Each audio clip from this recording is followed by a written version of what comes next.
नमस्कार दोस्तों, मैं राजीव आपका जेएलएक्स अकेडमी में स्वागत करता हूं। जैसा कि हमने पिछले वीडियो में डिस्कस किया था कि जो नेक्स्ट वीडियो रहेगी वो constitution law of India first की जो आपके जो टॉपिक्स जो पार्ट पूरे कवर हैं वो पार्ट 1 से लेके पार्ट 4A तक हैं, जिसमें लास्ट हमारा जो है फंडामेंटल ड्यूटीज़ है। ठीक है, पार्ट 4 में आपका डीपीएसपी है, directive principle of state policy है। देन पार्ट 4A में आपका फंडामेंटल ड्यूटीज़ है।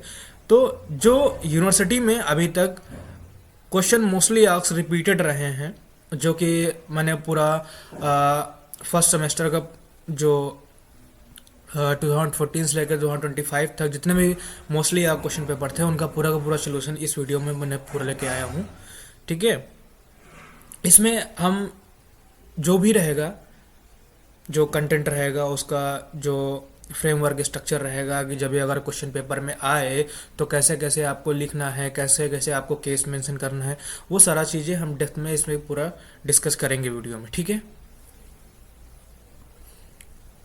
तो वीडियो स्टार्ट करने से पहले जो हमारा सिलेबस है पार्ट फर्स्ट का कॉन्स्टिट्यूशन का, वो हम कवर कर लेते हैं कि कौन कौन से टॉपिक हमारे जो सब्जेक्ट में है वो पूछे जाने वाले हैं। ठीक है, तो जो हमारा जो पेपर है कॉन्स्टिट्यूशन लॉ ऑफ इंडिया, इसका पेपर कोड आपका K1002 है। ये चौधरी चरण सिंह यूनिवर्सिटी जो एफिलेटेड कॉलेज है उसमें LLB फर्स्ट सेमेस्टर का पेपर कोड है। ठीक है, जो टॉपिक हमारे इस सब्जेक्ट में कवर करने वाले हैं, ठीक है, वो नेचर ऑफ इंडियन कॉन्स्टिट्यूशन हो गया आपका। ठीक है, फेडरल स्ट्रक्चर हो गया, फॉर्म ऑफ गवर्नमेंट हो गया, प्रियम्बल ऑफ द कॉन्स्टिट्यूशन है। ठीक है, फंडामेंटल राइट आपका पूछा जाता है। ठीक है, उसमें आपका ये पूछा जाता है कि फंडामेंटल राइट की स्कीम है, कौन फंडामेंटल राइट क्लेम कर सकता है, किसके आगे मतलब किसके लिए ये फंडामेंटल राइट अवेलेबल है और कब ये फंडामेंटल राइट सस्पेंस किए जा सकते हैं। ठीक है, और जो फंडामेंटल राइट आपका डिफाइन किया गया है आर्टिकल बेसिकली जो आर्टिकल कवर करता है आर्टिकल 12 से लेकर 35 तक पूरा का पूरा है। तो जो हमारा जो राइट्स स्टार्ट होते हैं वो हमारा आर्टिकल 14 से स्टार्ट होते हैं। तो उसमें पूरा आपका कवर होता है, राइट टू इक्वलिटी हो गया। ठीक है, समता का अधिकार ही आपका हो गया, right to freedom of speech and expression हो गया, वाक एंड अभिव्यक्ति का अधिकार हो गया आपका। ठीक है, protection in respect of conviction of offences हो गया, right to life and personal liberty हो गया आपका, राइट टू एजुकेशन हो गया, राइट अगेंस्ट एक्सप्लॉयटेशन हो गया, शोषण के विरुद्ध अधिकार जो आपके मिलते हैं। ठीक है, जो धार्मिक आपकी आज़ादी मिलती है उसमें कौन कौन से अधिकार हैं। ठीक है, कल्चरल एंड एजुकेशनल राइट हो गया माइनॉरिटीज़ के लिए, राइट टू कॉन्स्टिट्यूशनल रेमेडीज़ है, मीन्स कि जब भी कोई वायलेशन होगा तो कॉन्स्टिट्यूशन में रेमेडी क्या क्या मेंशन है वो हमें देखने को पूरा मिलेगा। जो आपका जो लास्ट टॉपिक है डीपीएसपी हो गया आपका, फंडामेंटल ड्यूटीज़ हो गया, मौलिक कर्तव्य वो आपके राज्य के नीति निर्देशक तत्व। ठीक है, और इनका जो कंपैरिजन है, डिफ्रेंसिएशन कभी कभी आ जाता है कि डीपीएसपी और फंडामेंटल राइट में आप डिफ्रेंसिएशन कीजिए। ठीक है, तो ये टॉपिक है पूरे के पूरे। जो हम क्वेश्चन का एनालिसिस करेंगे वो कौन कौन से क्वेश्चन सेक्शन वाइज पूछे गए हैं, एक बार फिर से आपको याद दिला दें कि जो पेपर का जो पैटर्न है, ठीक है, जो पेपर का आपका पैटर्न है 3 सेक्शन में रहेगा। Section A, section B, section C. ठीक है, सेक्शन ए में आपके 5 क्वेश्चन रहेंगे, 5 क्वेश्चन रहेंगे जो कि रहेंगे 4 मार्क्स के।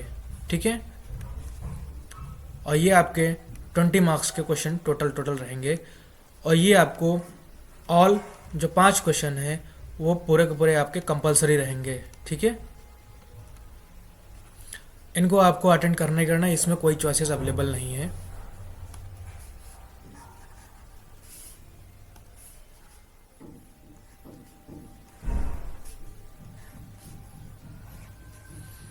बी में जो आपके क्वेश्चन रहेंगे वो 3 क्वेश्चन रहेंगे, 3 में से आपको करने रहेंगे 2 क्वेश्चन जो कि आपके एक क्वेश्चन आपका 10 मार्क्स का है।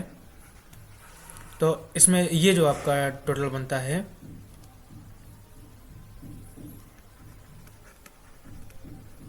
20 मार्क्स का है। ठीक है, इसमें आपका चॉइस होता है जिसमें 3 क्वेश्चन टोटल होते हैं, उसमें से आपको 2 करने होते हैं। ठीक है,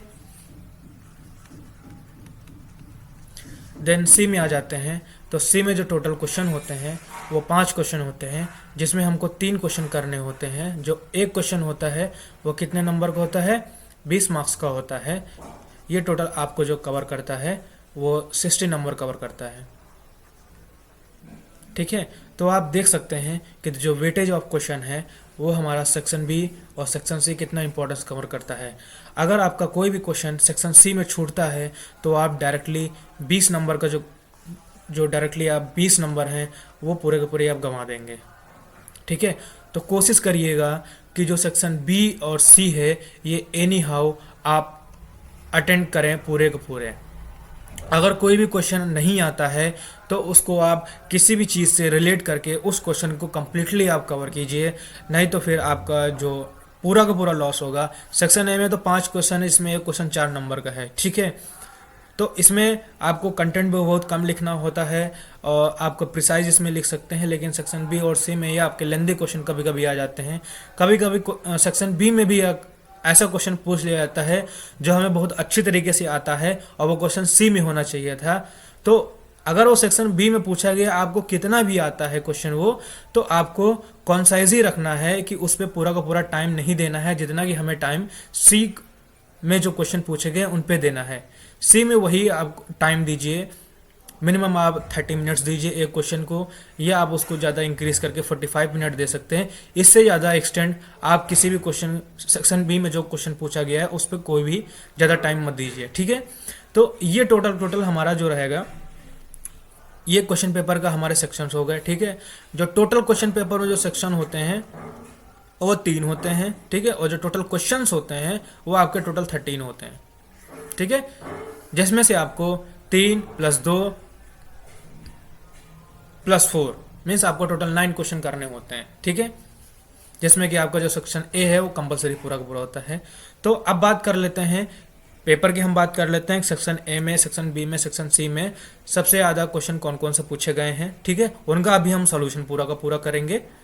ठीक है, तो एक बार देख लेते हैं जो सेक्शन ए में जो क्वेश्चन कंप्लीटली रिपीट हुए हैं।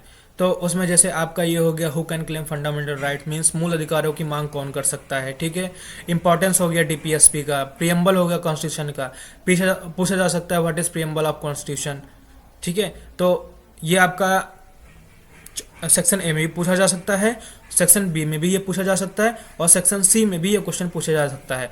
तो ये क्वेश्चन कैसे कैसे हम तीनों पार्ट में डिवाइड करेंगे वो हम आगे की जो क्वेश्चन पेपर का पूरा रिव्यू रहेगा वो हम पूरा देखेंगे। ठीक है, रेस्ट्रिक्शन जो आर्टिकल 19(2) में दिया गया है। ठीक है, जो freedom of speech and expression के अंदर जो हमें देखने को मिलता है जो आर्टिकल 19(2) के बारे में, तो वो हम कंप्लीटली इसमें हम कवर करेंगे। ठीक है, जो देन हमारा इक्वल प्रोटेक्शन ऑफ लॉ है, देन सेक्युलरिज्म सेक्युलर स्टेट है, फंडामेंटल ड्यूटीज मूल कर्तव्य क्या है आपके, वो आपको डिफाइन करना रहेगा। ये क्वेश्चन अभी पिछले 2024 के भी पेपर में आया था, फंडामेंटल ड्यूटीज क्या क्या है सेक्शन में पूछा गया हुआ था। ठीक है, राइट टू एजुकेशन क्या हो गया, आर्टिकल 21A हो गया। ठीक है, रूल ऑफ लॉ क्या है।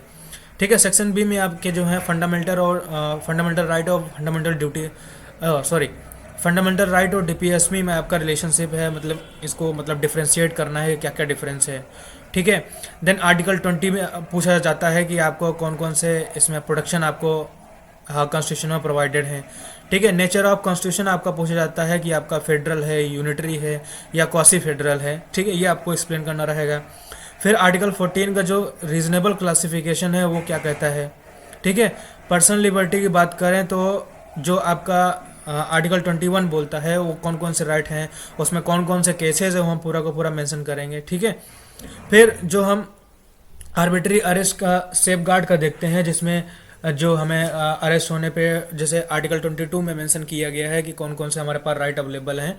ठीक है, अरेस्ट होने के बाद कि जैसे एडवोकेट का हम मांग कर सकते हैं। ठीक है, और हमें जो जुडिशल मजिस्ट्रेट होता है उसके सामने 24 घंटे के अंदर पेश करना होता है। अगर ज़्यादा टाइम लेता है तो फिर परमिशन लेनी पड़ती है। ठीक है, रेस्ट्रिक्शन क्या है फ्रीडम ऑफ स्पीच पे। ठीक है, फिर आपके कल्चर एंड एजुकेशन के माइनॉरिटी राइट्स क्या क्या हैं। सेक्शन सी में जो क्वेश्चन मोस्टली रिपीटेड हुए हैं वो आपका है आर्टिकल 19 कम्प्लीटली होता है कि जब आप सेक्शन सी में ये क्वेश्चन करेंगे जो आर्टिकल 19 है freedom of speech and expression का, तो इसमें पूरे के पूरे जो आपके राइट्स दिए हुए हैं, फ्रीडम दी हुई हैं, कैसे कैसे freedom of speech and expression है। आपको यूनियन बनाने का है, मींस एसोसिएशन आप बना सकते हैं, आप कहीं भी ट्रेवल कर सकते हैं, आप कहीं भी कोई भी अपना ट्रेड और प्रोफेशन प्रैक्टिस कर सकते हैं, ठीक है। तो उसके अंतर्गत कौन कौन से केस, आपको इसमें केसेस भी आपको मेंशन करने रहेंगे, ठीक है। सेक्शन सी के जो भी क्वेश्चन आएंगे उसमें आपको मैक्सिमम 3 केसेस आपको मेंशन ही मेंशन करने रहेंगे, क्योंकि वही आपका इंपॉर्टेंट एक्सपेक्ट है कि कौन से आर्टिकल में क्या केस हुआ है, ठीक है। देन आर्टिकल 21 हो गया, ठीक है, लाइफ एंड पर्सनल लिबर्टी में कैसे कैसे इवोल्यूशन हो वो केस के द्वारा हम देखेंगे, ठीक है। फ्रीडम ऑफ रिलीजन हो गया आपका, कॉन्स्टिट्यूशन रेमेडीज हो गया, आर्टिकल 32 हो गया, ठीक है। कौन कौन से इसमें रिट्स अवेलेबल हैं, ठीक है, पीआईएल क्या है आपका। फिर जो सेक्शन बी में ये क्वेश्चन जैसे पूछा गया था कि जो नेचर ऑफ कॉन्स्टिट्यूशन है वो क्या है, वो भी हमारा सी क्वेश्चन में कभी कभी ये आ जाता है। तो देखते हैं कि जो सेक्शन बी में कभी कभी जो क्वेश्चन होते हैं वो सेक्शन सी में आ जाते हैं, और मोस्टली जो सेक्शन सी में क्वेश्चन पूछा जाता है कभी कभी वो होता है कि सेक्शन बी में भी पूछा जा सकता है, ठीक है। अब जैसे सेक्शन सी में कभी कभी आ जाता है fundamental right versus DPSP superiority, ठीक है। तो इसमें आपको क्या क्या चीज़ें डिफाइन करनी है वो हम अभी डिस्कस करेंगे, ठीक है। तो सबसे पहले जो हमारा क्वेश्चन है सेक्शन सी का, सेक्शन सी हम पहले स्टार्ट करते हैं, क्योंकि जब हम सेक्शन सी और बी कवर कर लेंगे तो उसमें हमारा जो सेक्शन ए का है वो भी कम्प्लीटली कवर हो जाएगा जो टॉपिक्स हैं। तो सबसे पहले हम जो हमारा आर्टिकल है 19 उसको हम देखते हैं कि उसमें हमें क्या क्या है, ठीक है।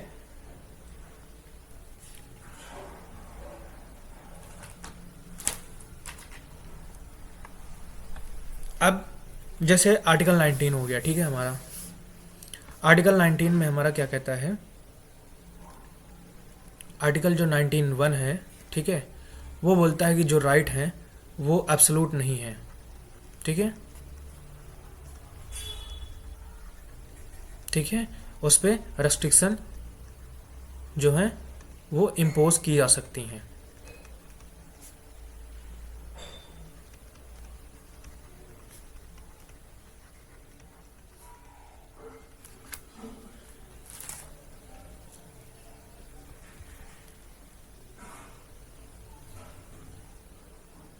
और रेस्ट्रिक्शन आपकी जो डिफरेंट डिफरेंट टाइप की रेस्ट्रिक्शन जो हैं वो कब इम्पोज की जा सकती है, जैसे आपका हो गया, इसमें हम बात कर लेते हैं कि सिक्योरिटी ऑफ स्टेट की बात आ जाती है, ठीक है। फ्रेंडली रिलेशन हो गए स्टेट के, अगर उसमें कोई इंटरफेरेंस स्पीच के द्वारा अगर आने की चांसेस होते हैं तो आपका रेस्ट्रिक्शन इम्पोज किया जा सकती है। अगर हम किसी को डिफेमेट या किसी की इंसल्ट कर रहे हैं स्पीच के द्वारा तब रेस्ट्रिक्शन इम्पोज की जा सकती है, ठीक है। पब्लिक ऑर्डर अगर कोई है तो उस पर रेस्ट्रिक्शन आपकी लगाई जा सकती है, ठीक है। आपका कंटेम्प्ट ऑफ कोर्ट है तो रेस्ट्रिक्शन आपकी लगाई जा सकती हैं। और जब अगर कोई जब स्टेट के सॉवरेनिटी और इंटीग्रिटी की बात आती है तब रेस्ट्रिक्शन आपकी इम्पोज हो सकती है, ठीक है। ये कुछ रेस्ट्रिक्शन है जो कि आर्टिकल 19 पे है, ठीक है। आर्टिकल 19(1) का जो हमारा गवर्न करता है कि इस केस में जो हमारे रेस्ट्रिक्शंस हैं वो लगाए जा सकते हैं, ठीक है। अब हम जो बात करते हैं आर्टिकल 19 में जो हमारे जो फ्रीडम दिए गए हैं वो फ्रीडम कौन कौन से हैं। जैसे कि जो हमारा है फ्रीडम, पहला है स्पीच एंड एक्सप्रेशन का है, ठीक है, ठीक है। देन दूसरा आपका है पीसफुल असेंबली,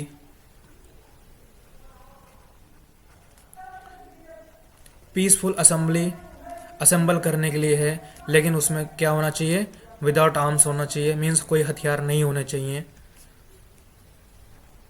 अगर कोई हथियार होंगे तो फिर उनको अनलॉफुल असेंबली में कहा जाएगा, वो पीसफुल असेंबली फिर नहीं रहेगी, ठीक है। फिर जो हमारा सी पार्ट कहता है, ये आपका ए हो गया, ये आपका बी हो गया, ये सी हो गया। इसमें आपका है कि जो आपका यूनियन बनाने का है उसको आपको फ्रीडम रहती है, ठीक है। देन आप इंडिया की टेरिटरी में कहीं भी आप आसानी से आ जा सकते हैं, मूव फ्रीली।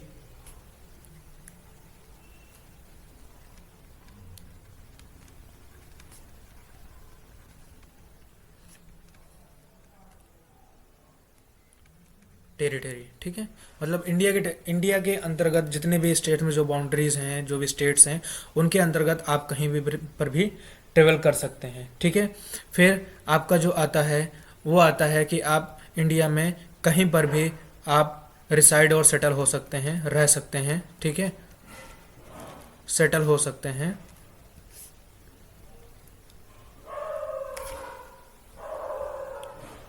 देन आपका आता है कि आप किसी भी कहीं पर भी किसी भी स्टेट में किसी भी एरिया में आप वहाँ पर अपना जो प्रोफेशन है, ट्रेड है, वो आप पूरा का पूरा प्रैक्टिस कर सकते हैं,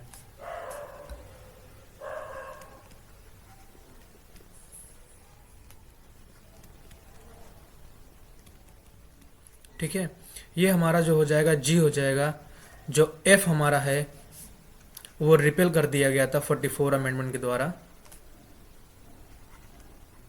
ठीक है, ये चीज़ आप याद रखेंगे।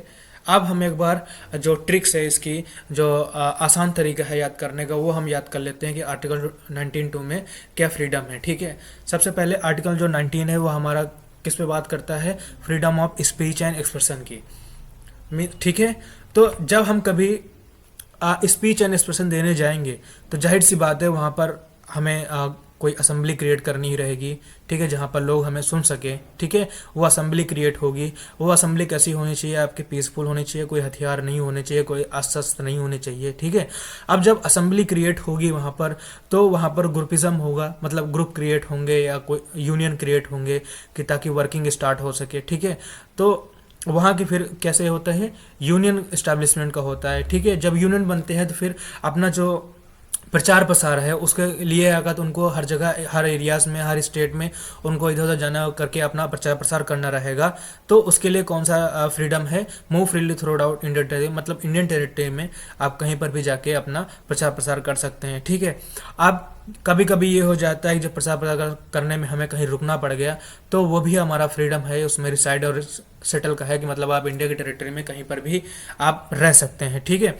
अब जब वहाँ रहते हैं, जैसे मान के चले कहीं कोई यूनियन बना, फिर वहाँ प्रैक्टिस किए, फिर वहाँ पर ऐसा लगा कि यहाँ पे हमें यार परमानेंट सेटल होना जाना चाहिए, तो वहाँ पर भी पूरे का पूरा जो है आपका फ्रीडम रहता है कि आप कहीं पर भी जाके रह सकते हैं, ठीक है।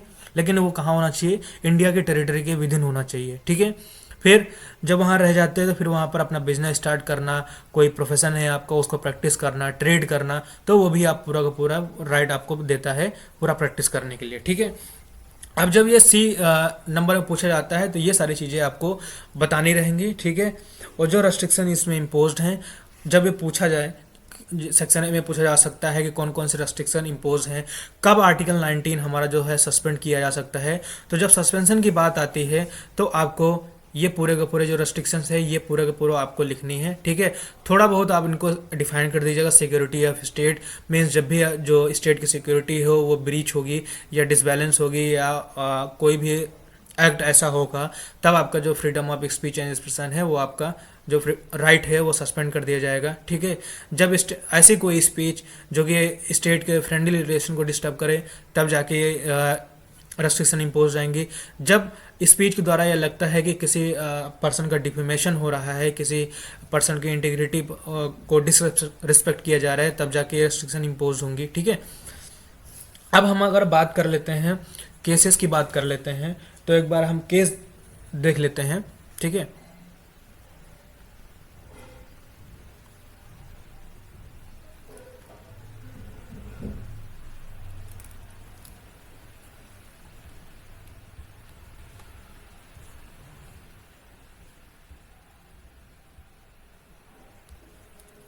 इसमें हम इसका केस देख लेते हैं, ये हम मेंशन कर देते हैं आर्टिकल 19, ठीक है। अब इसमें सबसे पहला जो हमारा केस है,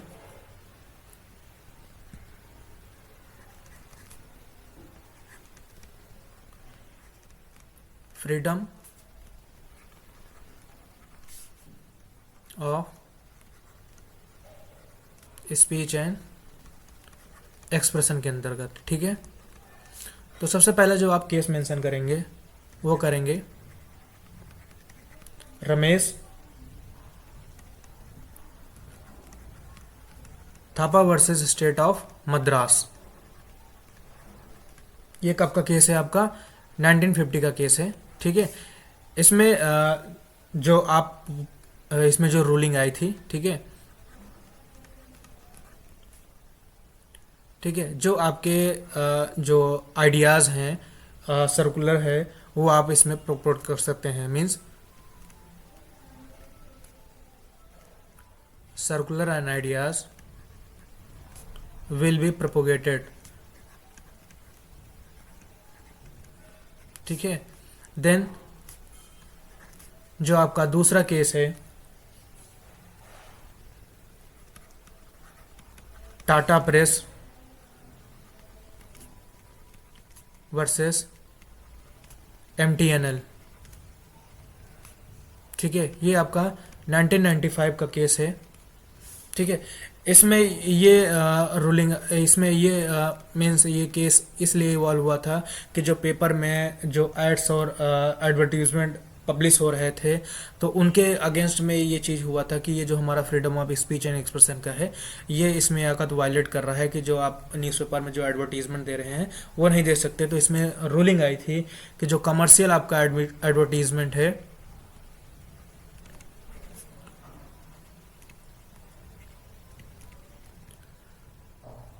कॉमर्शियल एडवर्टीजमेंट है वो इसी के अंदर आएगा, freedom of speech and expression के अंतर्गत। ठीक है, अब नेक्स्ट हम बात कर लेते हैं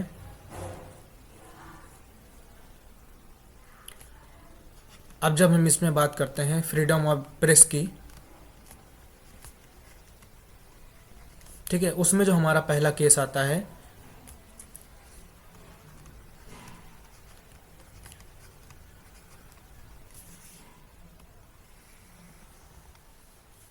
Sakpal papers limited versus Union of India.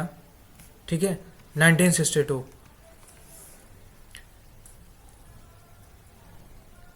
इसमें जो रूलिंग आई थी कि जो फ्रीडम ऑफ प्रेस की जो मीन्स जो राइट्स हैं वो वहीं लिमिटेड नहीं रहेंगे बल्कि उनको एक्सटेंड भी किया जाएगा। मतलब जो प्रेस का काम क्या बेसिकली क्या होता है, न्यूज़पेपर को प्रिंट करना होता है, न्यूज़पेपर तक ही लिमिटेड नहीं रहेगा। उसका जो आगे एक्सटेंशन होगा प्रेस का वो किस किस चीज़ में होगा, पैम्पलेट हो गया आपका, ठीक है, सर्कुलर हो गया आपका, ये चीज़ें न्यूज़पेपर के अलावा भी ये सारी चीज़ें पब्लिश कर सकता है।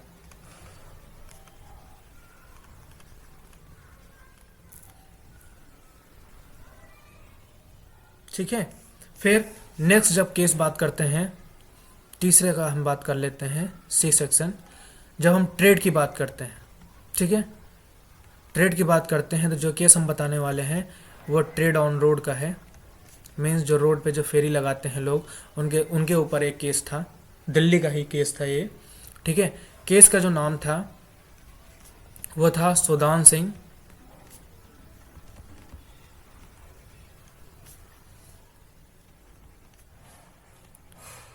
न्यू दिल्ली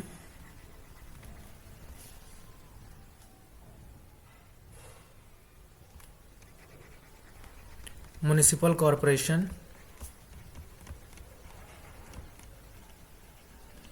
ये आपका जो केस था 1989 का केस था। तो इसमें ये था कि जो रोड पे जो फेरी लगाते हैं, जो रोड पे अपना बिजनेस करते हैं, तो उनके ऊपर ये आया था कि जो उनका ट्रेड करने का जो राइट है जो आर्टिकल 19 में मेंशन किया गया है कि कहीं पर भी अपना ट्रेड और बिजनेस और प्रोफेशन अपना प्रैक्टिस कर सकते हैं, तो उसके अगेंस्ट ये चीज़ें थी कि उनको हटाया जा रहा था। तो इसमें जो रूल आई थी, ठीक है, कि जो भी हॉकर्स हैं, ठीक है, जो भी मतलब फेरी वाले हैं, उनका फंडामेंटल राइट है ट्रेड करने का, फंडामेंटल राइट है ट्रेड करने का। ठीक है, लेकिन उस पर कुछ रेस्ट्रिक्शन इम्पोज थी। ठीक है, जैसे कि मान के चलिए कोई परमानेंट रोड है, ठीक है, वो किसी गवर्नमेंट आवास के सामने है, तो उस पे ये रहता है कि मीन्स अगर उस पे कोई फेरी वाला लगा रहा है तो वहाँ पर कंटिन्यूअस उसको फेरी लगाने की परमिशन नहीं दी जा सकती है, क्योंकि ऐसे में क्या रहेगा, एक फेरी वाला लगाएगा तो बाकी सब फेरी वाले भी आ जाएंगे, ठीक है। तो जो रोड्स हैं उन पे परमिशन दिया हुआ है, लेकिन विद सम रेस्ट्रिक्शन के साथ, मीन्स कुछ कुछ ना कुछ रेस्ट्रिक्शन उन पे इम्पोज्ड हैं, कि जैसे अगर रोड पे वो फेरी लगाते हैं तो वो अल्टरनेट लगा सकते हैं, ठीक है, डेज ब्रेक करके लगा सकते हैं, ठीक है। और जो भी ऐसे पब्लिक जो जहाँ पर हाई सिक्योरिटी है वहाँ पर उनको रेस्ट्रिक्शंस है कि वहाँ पर वो फेरी नहीं लगा सकते हैं, ठीक है। तो ये जब भी क्वेश्चन हमारा सेक्शन सी में आएगा, ठीक है, आर्टिकल 19 के बारे में, तो ये सारा चीज़ें हमें जो केसेस हैं वो आपको पूरा एक्सप्लेन करने रहेंगे, ठीक है। जो भी फैक्ट्स है, जैसे जो केस हमने मेंशन किया, रमेश थापा हो गया, टाटा प्रेस हो गया, सकपाल पेपर का फ्रीडम ऑफ प्रेस में हो गया, ठीक है। देन आपका सुधांशु सिंह वर्सेस न्यू दिल्ली या हॉकर्स के लिए हो गया, ट्रेड के ऊपर हो गया, ठीक है। तो इन जो क्वेश्चन के फैक्ट और फैक्ट आपको बेसिकली एक दो लाइन में लिखना रहेगा कि ये केस कौन सा है, ये किस फैक्टर पे बेस्ड था, या किस कौन से इंसिडेंट पे ये केस अराइज हुआ था। और फिर देन उसका जो रूलिंग आई थी कि सुप्रीम कोर्ट ने क्या जजमेंट दिया है इसमें, कि मतलब क्या वो इन्वॉल्व हो सकते हैं या आर्टिकल 19 के अंदर कवर होते हैं या नहीं होते हैं। तो वो सारी चीज़ें हमें इस आर्टिकल में पूरा का पूरा हमें इसमें पूरा का पूरा मेंशन करना रहेगा, ठीक है।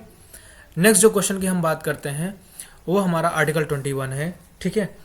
आर्टिकल 21 जो हमारा कहता है प्राण दैहिक स्वतंत्रता, मीन्स जो आर्टिकल 21 है right to life and personal liberty, उसके कौन कौन से एक्सटेंडेड जो न्यू डायमेंशंस हैं वो कौन कौन से मेंशन हुई थी, ठीक है।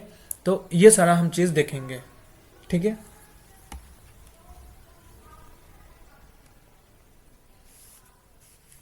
जैसे कि आर्टिकल 21 की जब हम बात करें तो आर्टिकल 21 में साफ साफ मेंशन किया हुआ है कोई भी पर्सन लाइफ और पर्सनल लिबर्टी से डिप्राइव्ड नहीं किया जाएगा जब तक कि अनटिल एंड अनलेस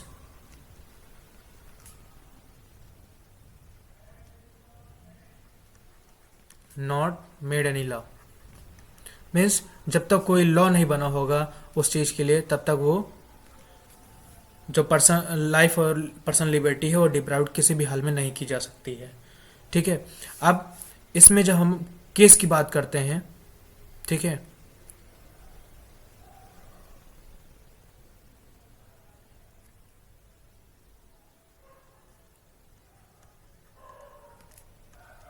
इसमें पहले केस की बात हम करते हैं तो पहले में अगर हम पर्सनल लिबर्टी की बात करते हैं, ठीक है, पर्सनल लिबर्टी की बात करते हैं तो पर्सनल लिबर्टी में जो केस आता है हमारा सबसे पहले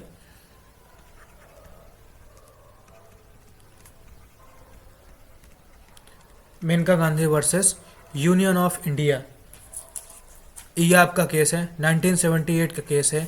ये केस किसके अगेंस्ट था, जो पासपोर्ट अथॉरिटी थी,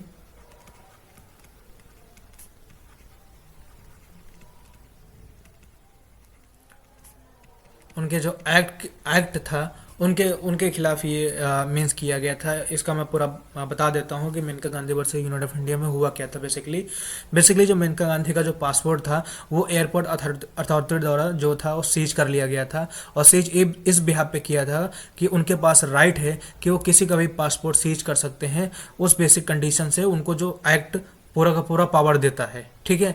तो ये उनका जो एक्ट था वो पूरा का पूरा जो था वो चैलेंज हुआ था कोर्ट में।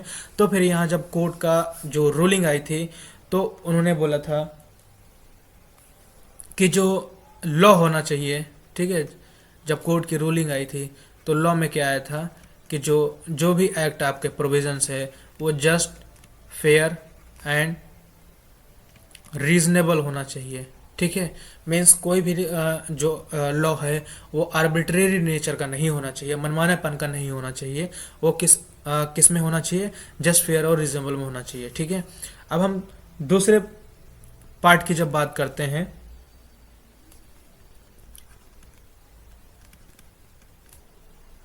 ए के गोपालन वर्सेस स्टेट ऑफ मद्रास की जब बात करते हैं,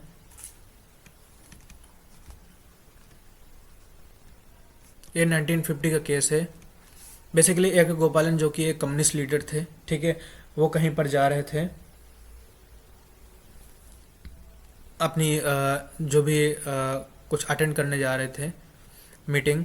तो वहाँ पर ये हुआ कि उनको जो पुलिस ने था वो डिटेन कर लिया गया था। तो पुलिस ने बोला था कि जो हमारे पुलिस एक्ट में ये चैलेंज हुआ था कि जो पुलिस एक्ट था वो पुलिस को पावर दे रहा था कि हम किसी को भी डिटेन कर सकते हैं शक के बिना पे।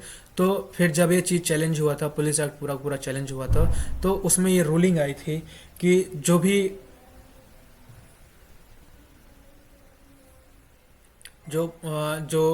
उस टाइम का जो पुलिस एक्ट में वो लॉ था डिटेन करने का, वो ठीक नहीं था, मीन्स जस्ट फेयर और रिजनेबल नहीं था, कि वो आर्बिट्रेरी नेचर का था। तो उसको क्या किया गया था, उसको उस एक्ट को ही जो वो पावर दे रहा था डिटेन करने के लिए, उसको एक्स्ट्रा डाउन कर दिया गया था, ठीक है, और उसको अनकॉन्स्टिट्यूशनल डिक्लेयर कर दिया गया था। देन अब हम जब नेक्स्ट केस की बात करते हैं, ठीक है, नेक्स्ट केस की बात करते हैं, तो नेक्स्ट केस हमारा किस में आता है, राइट टू प्राइवेसी में हम देखते हैं उस चीज़ को।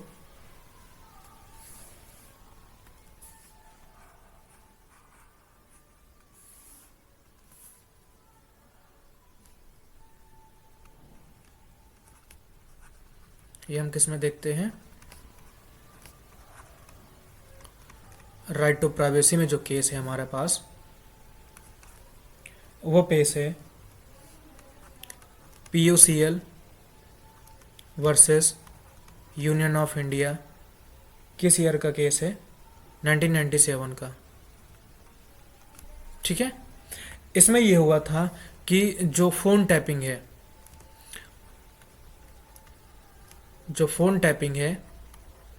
वो इशू रेज हुआ था, क्योंकि उस टाइम ये था कि जो भी लीडर्स थे, नेताओं थे, उनके जो फ़ोन थे वो रैंडमली टाइप किए जा रहे थे। तो तब ये केस अराइज हुआ था कि जो हमारा फ़ोन टैपिंग का जो ये इन्वेजन है, ये हमारा राइट टू प्राइवेसी के अगेंस्ट जा रहा है, ठीक है। तो ये फिर चैलेंज होने के बाद जब इस पे रूलिंग आई थी, तो रूलिंग में ये आई थी कि जब भी ऐसे कोई पब्लिक इमरजेंसी होती है, ठीक है, कि जब नेसेसरी रहता है कि कोई पर्सन कम्युनिकेट कर रहे हो, वो पब्लिक के लिए खतरा है या कोई स्टेट के लिए ऐसा कोई हार्मफुल एक्ट करने जा रहे हैं या डेंजरस एक्टिविटी करने जा रहे हैं, तब उस केस में स्पेशल परमिशन के द्वारा जो फ़ोन टैपिंग है वो फिर अलाउ की जाती है। नहीं तो अगर जनरली ऐसे कोई आपका फ़ोन टैप कर रहा है, तो उसमें ये रहता है कि वो आपका राइट टू जो प्राइवेसी है उसके वो वायलेट कर रहा है, फिर उसको आप उस चीज़ के लिए आप उसको पनिशेबल करा सकते हैं,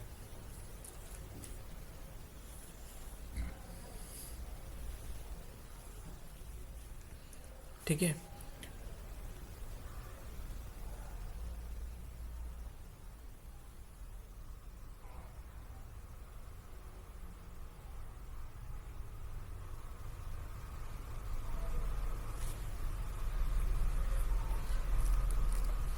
अब यहाँ पर हम तीसरे सेगमेंट की बात करेंगे। तो तीसरे सेगमेंट में जो हमारा इम्पोर्टेंट एक्सपेक्ट है, जो हमारा किस में आता है, जो राइट टू डाई है, ठीक है। अभी हमारा राइट टू लाइफ हो गया था, तब इसमें हम एक्सपेक्ट को देख लेते हैं। राइट टू डाई का जो कॉन्सेप्ट है उसको हम एक बार देख लेते हैं, ठीक है। तो ये देखा गया था कि जो मरने का अधिकार है, ठीक है, वो इसमें राइट टू लाइफ और पर्सनल लिबर्टी में कवर होता है कि नहीं कवर होता है। तो इसमें हम 3 केस को डिस्कस करेंगे, ठीक है। जो हमारा तीसरा केस है वो सबसे इम्पोर्टेंट केस है, ठीक है। पहला जो केस था, स्टेट ऑफ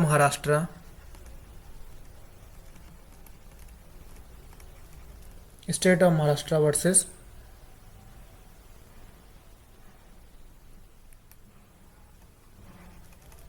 मारुति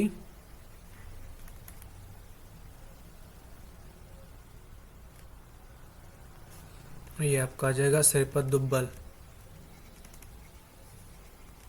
ठीक है, ये आपका जो केस है 1987 का केस था। इसमें ये बोला गया था, बॉम्बे हाई कोर्ट ने जो डिसीजन दिया था,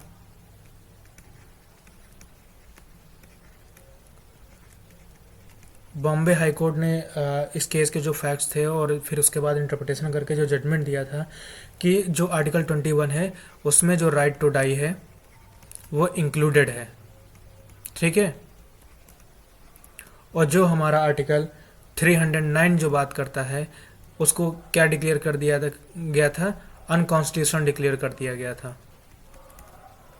ठीक है, देन फिर ये केस अगेन अराइज हुआ था।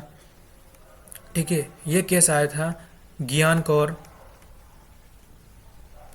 Versus state of Punjab. ठीक है, ये जो आपका केस का जो ईयर है 1996 है। इसमें रूलिंग फिर से चेंज हो गई थी। ठीक है, इसमें रूलिंग फिर से रिवर्ट कर दिया गया था जो कि प्रीवियस केस में आया था, जिसमें श्रीमती मारुति स्मृति दुब्बल में जो बॉम्बे हाई कोर्ट ने जजमेंट दिया था कि जो राइट टू डाई है वो आर्टिकल 21 में इंक्लूडेड है। लेकिन फिर इसमें जो रूलिंग थी वो रिवर्ट किया गया। इसमें बोला गया कि जो राइट टू डाई है वो आर्टिकल 21 में इंक्लूडेड नहीं है। ठीक है, और जो आर्टिकल 3909 है उसको वापस से कॉन्स्टिट्यूशन डिक्लेयर कर दिया गया। ठीक है, देन एक और केस आया था कि जिसमें रिक्वेस्ट किया गया था, वो केस था अरुणा शाहबाग का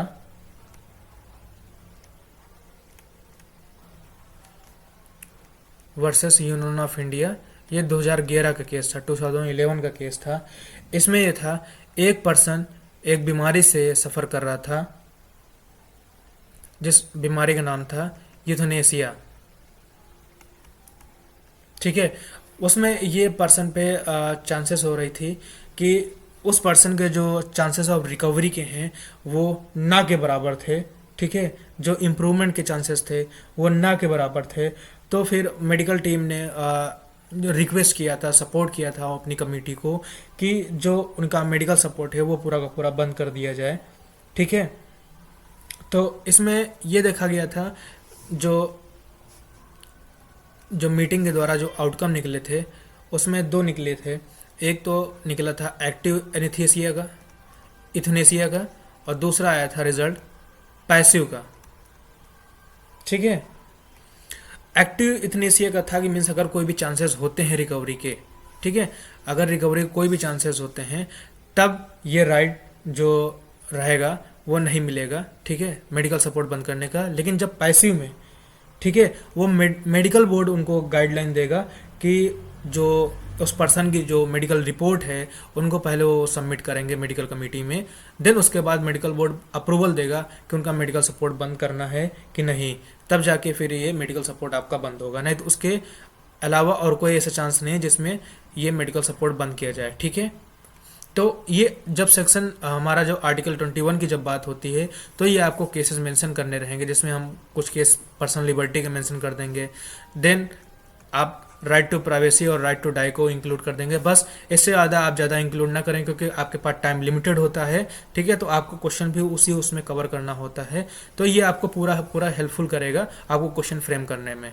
ठीक है, देन हम नेक्स्ट क्वेश्चन की बात करते हैं जो सेक्शन सी में पूछा जाता है, फ्रीडम ऑफ रिलीजन, जो हमारा आर्टिकल 25 जो बताता है। ठीक है, अब इसमें हम बात कर लेते हैं। ठीक है, जो फ्रीडम ऑफ रिलीजन हमें क्या बताता है, जो आर्टिकल हमारा बताता है 25 टू लेके 28 तक जो प्रोविजन गवर्न होते हैं वो किसके गवर्न होते हैं, फ्रीडम ऑफ रिलीजन के। ठीक है, जैसे कि सबसे पहला जो आर्टिकल 25 है, ठीक है, वो क्या बताता है, फ्रीडम ऑफ रिलीजन की बात करता है।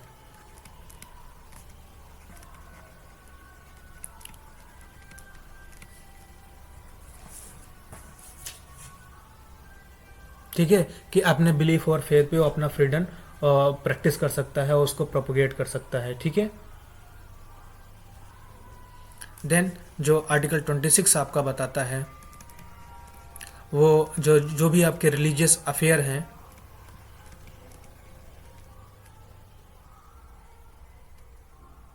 ठीक है। जैसे कोई भी रिलीजियस एक्टिविटीज़ हो गई, कोई रिलीजियस आपके वर्क हो गए, उनका पूरा का पूरा जो मैनेजमेंट का आपका राइट देता है, फ्रीडम देता है, वो आर्टिकल 26 देता है। ठीक है। आर्टिकल 27 हमारा जो गवर्न करता है वो जो फ्रीडम ऑफ टैक्स है। ठीक है। जो भी रिलीजियस इंस्टीट्यूट हैं उन पे फ्रीडम ऑफ टैक्सेस का फ्रीडम देती है। ठीक है। और जो आर्टिकल हमारा 28 है, ठीक है, आर्टिकल 28 जो हमारा गवर्न करता है, जो आर्टिकल 28 हमारा हो गया, कुछ प्रोहिबिशन है। ठीक है। प्रोविज़न है किस पे? रिलीजियस इंस्ट्रक्शन पे, कि डिफरेंट डिफरेंट इंस्टीट्यूट में कुछ पर्टिकुलर अगर उस पर डिफरेंट डिफरेंट रिलीजियस अगर ऐसे कोई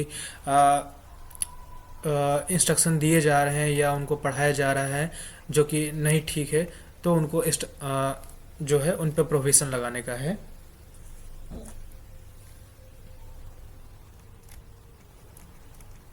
और ये किस में है? स्टेट एडेड जो भी इंस्टीट्यूट हैं या स्टेट से जो फंडेड इंस्टीट्यूट हैं, फुली फंडेड हो गया आपका, सेमी फंडेड हो गया, स्टेट से जो भी रिकॉग्नाइज या अफिलेटेड हैं, उनमें ये चीज़ का प्रोविज़न का है। ठीक है।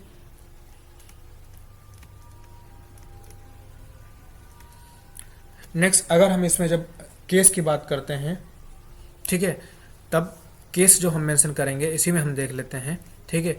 जब आर्टिकल 20, जब ये क्वेश्चन आपका आएगा फ्रीडम ऑफ रिलीजन में, इसमें कोई पर्टिकुलर अगर आप सेक्शन नहीं पूछा गया है, ठीक है, जब ऐसे पूछ लिया जाए फ्रीडम ऑफ रिलीजन का, तब आप टोटल आप आर्टिकल 25, 26, 27, 28 आप पूरे पूरे चारों चारों मेंशन कर देंगे। ठीक है। अगर कभी कभी डायरेक्टली पूछ लेता है कि आर्टिकल 25 में क्या चीज़ें मेंशन है, ठीक है, तो आर्टिकल 25 में अभी मैं बता रहा हूँ कि क्या क्या चीज़ें मेंशन है। तो सबसे पहले हम देख लेते हैं आर्टिकल 28 का जो केस था। ठीक है। इसमें केस था डीएवी कॉलेज भटिंडा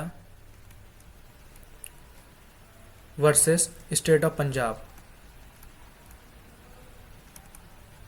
ठीक है। ये 1954 का केस था। इसमें ये केस अराइज हुआ था कि इस स्कूल में जो था कि गुरु नानक जी के ऊपर जो टीचिंग थी, जो चैप्टर था वो पढ़ाया जा रहा था। तो उस पर फर्दर जो कम्युनिटी थे उन्होंने ये क्वेश्चन रेज किया था कि ये जो फ्रीडम ऑफ रिलीजन का है, जो स्टेट इंस्टीट्यूट है, उसमें ये इसके प्रोहिबिशन में है, इसके अगेंस्ट में है, तो इसको ना पढ़ाया जाए। तो उसके बाद जो वहाँ की रूलिंग में ये चीज़ आई थी।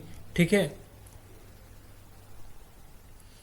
क्योंकि ये स्टेट एडेड इंस्टीट्यूट था, तो यहाँ पर जो गुरु नानक की जो टीचिंग थी, जो पंजाब में जो बिलीफ है, तो उसके बिहाफ पे ये जो टीचिंग है गुरु नानक की इस आर्टिकल के अंदर, जिसमें प्रोविज़न है रिलीजियस इंस्ट्रक्शन का स्टेट एडेड इंस्टीट्यूट के अंतर्गत, तो यहाँ पर इसको अलाउ किया गया था। ठीक है। और ये बोला गया था कि जो आर्टिकल 28 का जो एबोलिशन हो रहा है रिलीजियस गुरु नानक जी के ऊपर टीचिंग पे, वो नहीं है। ठीक है। वो अलाउ कर दिया गया था टीचिंग। ठीक है।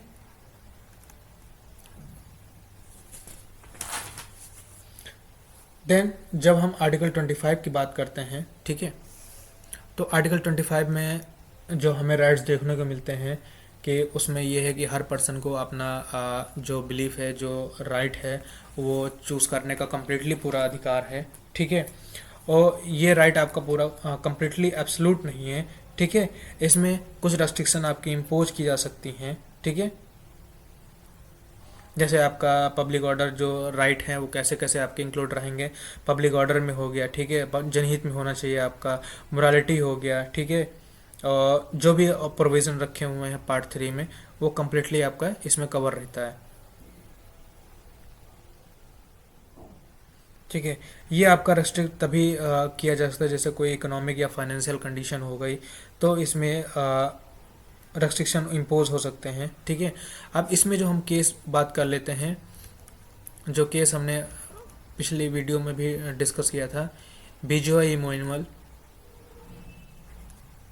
ठीक है, वर्सेस स्टेट ऑफ केरला।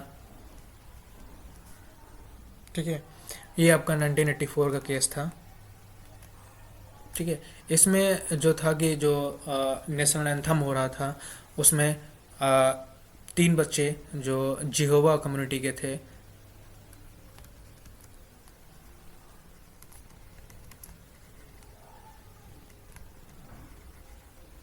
ठीक है, तीन स्टूडेंट जो कि जिहोवा कम्युनिटी के थे वो स्टैंडिंग में थे, लेकिन वो नेशनल एंथम नहीं गा रहे थे, तो उनको स्कूल से रस्टिकेट कर दिया गया था। ठीक है। तो बाद में जब ये केस आगे रेज हुआ सुप्रीम कोर्ट में, तब वहाँ जाके जो कोर्ट का जो ऑर्डर था इसको वापस रिव्यू किया गया, और फिर ये देखा गया कि जब फिर सुप्रीम कोर्ट ने रूलिंग को रिवर्स कर दिया। ठीक है। उन्होंने बोला कि जो आर्टिकल 25 हमारा जो फ्रीडम ऑफ रिलीजन के जो राइट देता है, फ्रीडम देता है, ठीक है, उसके अंतर्गत जो रिस्पेक्ट है, ठीक है, नेशनल एंथम की उन्होंने स्टैंडिंग में दिया था। ठीक है। सिंगिंग नॉट कंपलसरी नहीं है, अगर उनके फ्रीडम में ऐसा चीज़ें करने से मना किया गया है, अगर उन्होंने स्टैंडिंग में रिस्पेक्ट दिया है तो वो अलाउ है। वो जो उनका एक्सपर्ट है, जो उनका रेस्ट्रिक्शन है, वो वापस से पूरा कैंसिलेशन हुआ है। ठीक है। उनको वापस बच्चों को एडमिट किया गया था स्कूल में, और जो उनका एक्सपल्सन था वो पूरा का पूरा जो गलत था। ठीक है। वो गलत उसमें डिसीजन में आ गया था। देन ये जब आपको क्वेश्चन पूछा जाएगा सेक्शन सी में फ्रीडम ऑफ रिलीजन, जब भी कोई पर्टिकुलर एक आर्टिकल मेंशन नहीं किया जाएगा कि आपको पर्टिकुलर ये मेंशन बताना है कि आर्टिकल 25 आपको बताना है कि आर्टिकल 28 आपको बताना है, तो आपको पूरे जो रहेंगे, जो इसमें चार आर्टिकल मेंशन है, आर्टिकल 25, 26, 27, 28, ये आपको कंप्लीटली बताने रहेंगे। कभी कभी डायरेक्टली पूछ लेता है सेक्शन सी में कि आप आर्टिकल 25 के डिफरेंट डिफरेंट एस्पेक्ट बताइए। तो इसमें जो आपके आर्टिकल 25 में जो आपके क्लॉज है, जैसे 25(1) हो गया, ठीक है, 25(2) हो गया, 25(2) का सब क्लॉज ए और बी जो पार्ट आपका बताते हैं, जैसे आर्टिकल 25(1) आपका तो गारंटी देता है कि जो फ्रीडम ऑफ कॉन्साइंस है अपनी प्रैक्टिस और बिलीफ के प्रोपोगेट कर सकता है। ठीक है। जो आर्टिकल जो 25(2) है वो स्टेट को एम्पावर्ड बोलता है कि वो जो भी रेगुलेशन और रिस्ट्रिक्शंस हैं वो पोज कर सकता है। वो रेस्ट्रिक्शन कैसी होनी चाहिए, इकोनॉमिक भी हो सकती है, फाइनेंशियल भी हो सकती है, पॉलिटिकल भी हो सकती हैं, और अदर कुछ सेकुलर एक्टिविटीज़ होती हैं जिसमें ये चीज़ें उनको रेगुलेट भी कर सकता है और रेस्ट्रिक्शन भी इम्पोज कर सकता है प्रैक्टिस से। ठीक है। और दूसरे जो आर्टिकल 25(2) का सब क्लॉज बी में जो बात करता है, तो इसमें ये भी बात करता है स्टेट को कि वो सोशल वेलफेयर के रिफॉर्म के लिए उनको जो जो भी चीज़ें प्रोवाइड करनी रहेंगी वो प्रोवाइड की जाएंगी। ठीक है। तो ये सारी चीज़ें आपको सेक्शन सी में आपको कंप्लीटली मेंशन करना रहेगा। ठीक है। नेक्स्ट हम क्वेश्चन की बात कर लेते हैं।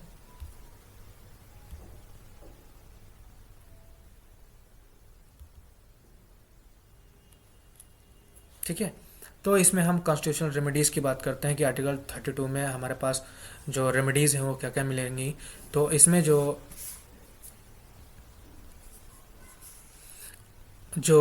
रेमेडीज़ है फंडामेंटल राइट के वॉलेशन के लिए, जो आपके 5 रिट्स हैं, ठीक है, वो कम्प्लीटली आपको इसमें एक्सप्लेन करना रहेगा कि कैसे कैसे वो काम करती हैं, कैसे कैसे जो क्लेम है वो किया जा सकता है आर्टिकल 32 के ज़रिए। ठीक है। जैसे जो सबसे पहले तो जो आप आर्टिकल 32 है उसको आप कम्प्लीटली एक्सप्लेन करेंगे। तो आर्टिकल 32 बेसिकली जो सब क्लॉज में डिवाइडेड है, article 32 clause 1, article 32 clause 2, article 32 clause 3, article 32 clause 4। ठीक है। इसमें डिवाइडेड है कि जो भी फंडामेंटल राइट के जो वायलेशन में रहेगा, ठीक है, वो डायरेक्टली जो पर्सन है वो किस में अप्रोच कर सकता है, सुप्रीम कोर्ट में डायरेक्टली अप्रोच कर सकता है। किसके लिए? फंडामेंटल राइट के वायलेशन के लिए। ठीक है। सेकंड हमारा जो डिस्कस करता है कि जो सुप्रीम कोर्ट है वो अगर कोई फंडामेंटल राइट का वायलेशन हुआ है तो फिर वो रिट के जरिए उन चीज़ों को सही करने का आदेश देता है, या इम्प्रूवमेंट करने का, या क्वेश्चनिंग करने का, सर्टिफिकेट लेने का, वो पूरा का पूरा जो कम्प्लीटली है वो आर्टिकल 32 क्लॉज 2 के अंदर गवर्न करता है, जिसमें जो हमारी रिट्स हैं वो हीबस कॉपस हो गया, ठीक है, प्रोहिबिशन हो गया, ठीक है, मंडामस हो गया, ठीक है, देन इसमें आपका क्यो वारंटो हो गया, और लास्ट जो आपका आता है सटेवरी हो गया।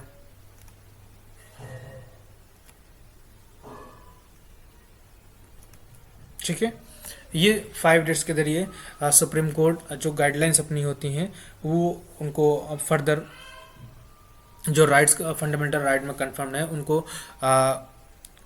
मेंटेन करने के लिए, इन्फोर्समेंट के लिए जारी करता है। ठीक है, आर्टिकल 32(3) जो गवर्न करता है, जो क्लॉज 3 है वो गवर्न करता है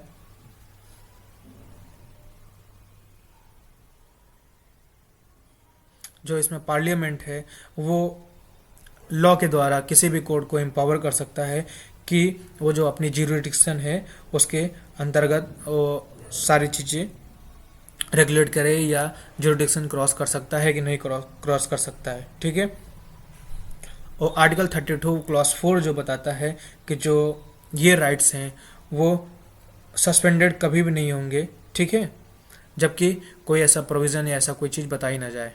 ठीक है,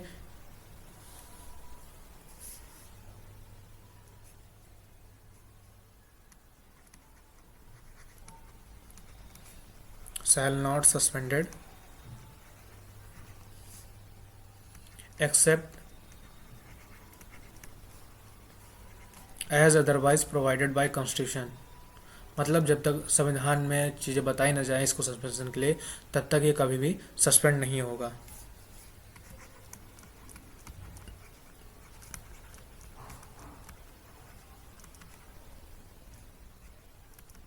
ठीक है, ये हमारा हो गया। और इसमें फिर आप जो 5 रिट्स हैं, habeas corpus, prohibition, mandamus, quo warranto and certiorari, ये आप पर्टिकुलरली एक्सप्लेन कर सकते हैं कि ये रिट्स हैं क्या क्या। ठीक है, तो ये सेक्शन सी में आप पूरा पूरा कम्प्लीटली इसको कवर करेंगे। ठीक है, ये बेसिकली 3 बार पूछा गया है, 2014, 2021 एंड 2024। ठीक है, देन हम बात करते हैं नेक्स्ट क्वेश्चन की।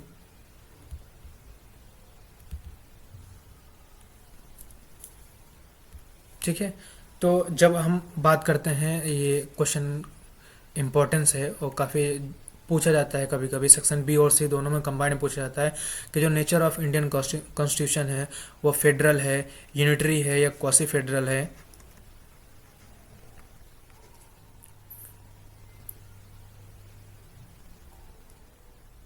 फेडरल है,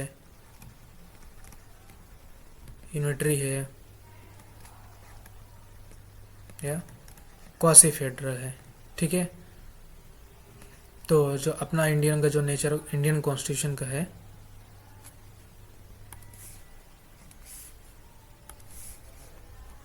ठीक है, वो क्वासी फेडरल है।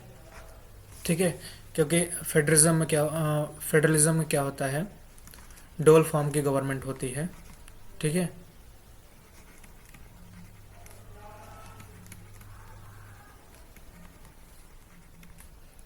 इसमें आपका सेंट्रल होता है और स्टेट होता है। ठीक है, यूनिटरी में क्या होता है कि जब भी ऐसी कोई कंडीशन अराइज होती है, जैसे कि आपका इमरजेंसी हो गया, तो जो पावर होती है वो किस में कन्फर्म हो जाती है, सेंट्रल गवर्नमेंट में पावर पूरी की पूरी कन्फाइंड हो जाती है। ठीक है, फिर जो भी ऑर्डर्स होंगे, जो भी लॉज होंगे, जो भी कंफर्म होंगे, प्रोविजंस होंगे, वो किसके द्वारा गवर्न किए जाएंगे, सेंट्रल गवर्नमेंट के द्वारा गवर्न किए जाएंगे।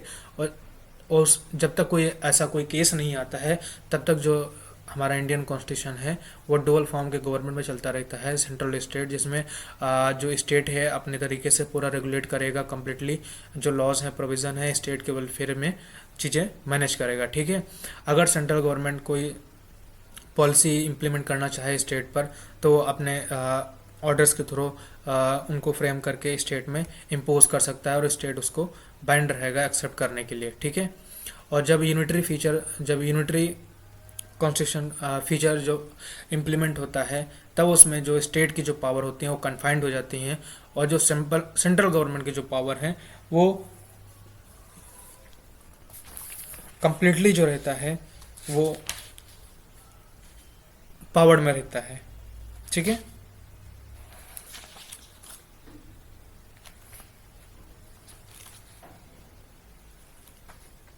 देन हम नेक्स्ट क्वेश्चन की अगर बात करें हैं, अब अगर फेडरल इसमें इस क्वेश्चन में अगर कुछ देखें जो छूट रहा हो तो इसमें एक बार हम देख लेते हैं।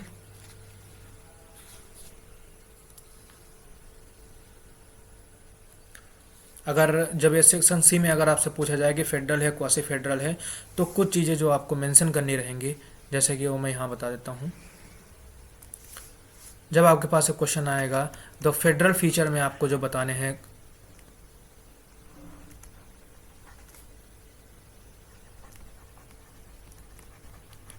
फेडरल कॉन्स्टिट्यूशन में चीज़ें आपको क्या क्या मेंशन करनी रहेंगी। ठीक है, कि जब तक फेडरल रहता है क्या चीज़ें रहती हैं। ठीक है, पहला इसमें जो डिस्ट्रीब्यूशन ऑफ पावर रहती हैं। ठीक है, पहला तो डिस्ट्रीब्यूशन ऑफ पावर रहता है। ठीक है, इसमें जो सेंट्रल की और जो स्टेट गवर्नमेंट की जो पावर होती है पूरे पूरे डिस्ट्रीब्यूटेड रहती हैं। ठीक है, कोई भी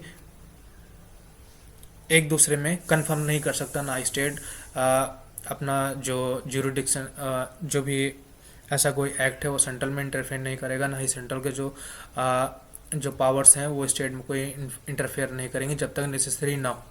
ठीक है। Second, written constitution.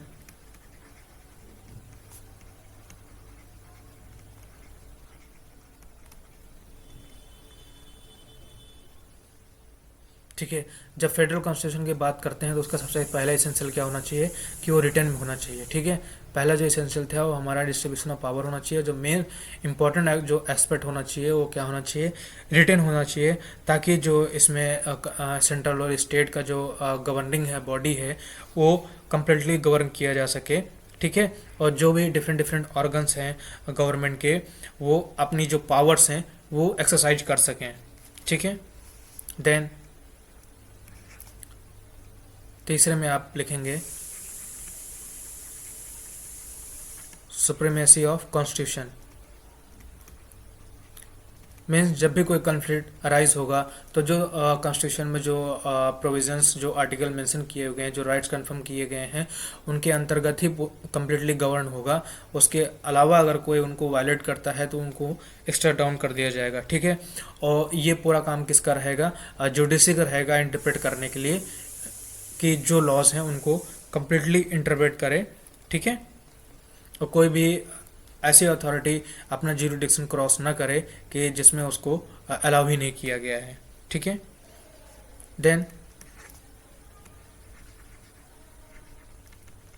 Effective role of courts. जो कोर्ट्स का है उनका क्या रोल अहम करता है। ठीक है, तो जैसा कि हमने बताया सुप्रीमेसी ऑफ कॉन्स्टिट्यूशन मीन्स जो कॉन्स्टिट्यूशन के लॉज ऑफ प्रोविज़न है वो उनको सुप्रीम रखा जाएगा। और ठीक है, जब कोर्ट्स की बात आती है तो कोर्ट्स में ये जो जैसा कि हमने बोला कि जो कोर्ट का काम क्या होता है, जो भी प्रोविज़न लॉज हैं उनको इंटरप्रेट करना होता है कि ताकि जो सुप्रीमेसी ऑफ कॉन्स्टिट्यूशन है वो कम्प्लीटली अपने एम पर रहे, अपने बरकरार अपने जो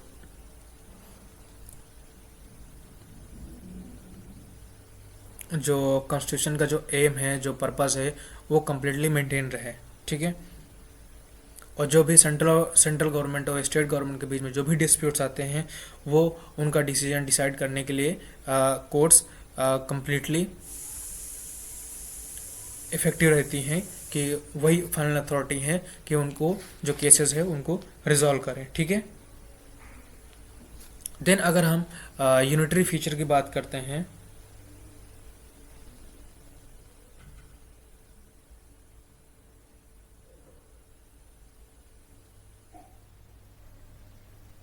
ठीक है, जब यूनिटरी फीचर की जब बात करते हैं तो यूनिटरी में जो कोर्स आपकी रहेंगे, कोर्स में क्या आ जाएगा, यूनिटरी में जब रहेगा तो जो अपेक्स कोर्ट का जो सारा जो पावर रहेंगे वो अपेक्स में आ जाएंगे। अपेक्स में कौन सी है हमारे यहाँ इंडिया में, सुप्रीम कोर्ट है। ठीक है, और यूनिटरी जब कॉन्स्टिट्यूशन रहता है तो उसमें बेसिकली जो पावर रहती है वो कन्फाइंड होके किस में आ जाती हैं, सेंट्रल में आ जाती हैं। ठीक है, जो भी लॉज प्रोविजंस रहेंगे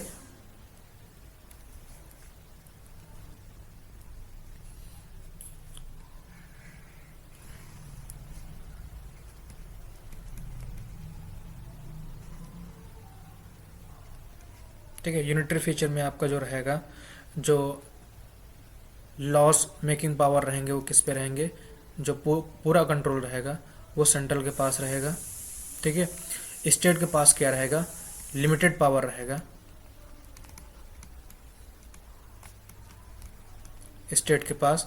ठीक है, जैसे कि गवर्नर का अपॉइंटमेंट हो गया, ठीक है, राज्यपाल का नियुक्तिकरण हो गया। ठीक है,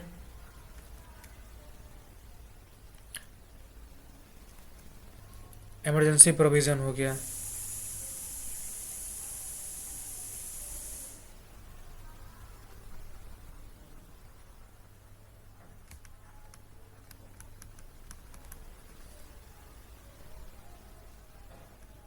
ठीक है, इसमें इस केस के स्टेट के जो रहते हैं लिमिटेड रहते हैं, नहीं तो जो गवर्निंग होती है वो कम्प्लीटली किसके थ्रू होती है, सेंट्रल के थ्रू होती है। ठीक है, अब जब हम नेक्स्ट क्वेश्चन की बात करते हैं तो जब इसमें क्या बात किया गया है, माइनॉरिटी राइट के बारे में बात किया गया है, जो आर्टिकल 29 और 30 हमारा जो गवर्न करते हैं उनके बारे में एक बार देख लेते हैं। ठीक है, इसमें ये है आर्टिकल 29 में जो बात किया गया है, जो माइनॉरिटीज़ का जो इंटरेस्ट है उनके राइट्स के प्रोटेक्शन की बात किया गया है। जो आर्टिकल 30 में है कि जो भी माइनॉरिटी के बेस पे जो रिलीजियस इंस्टीट्यूशन जो बनाए जा सकें, एजुकेशनल इंस्टीट्यूशन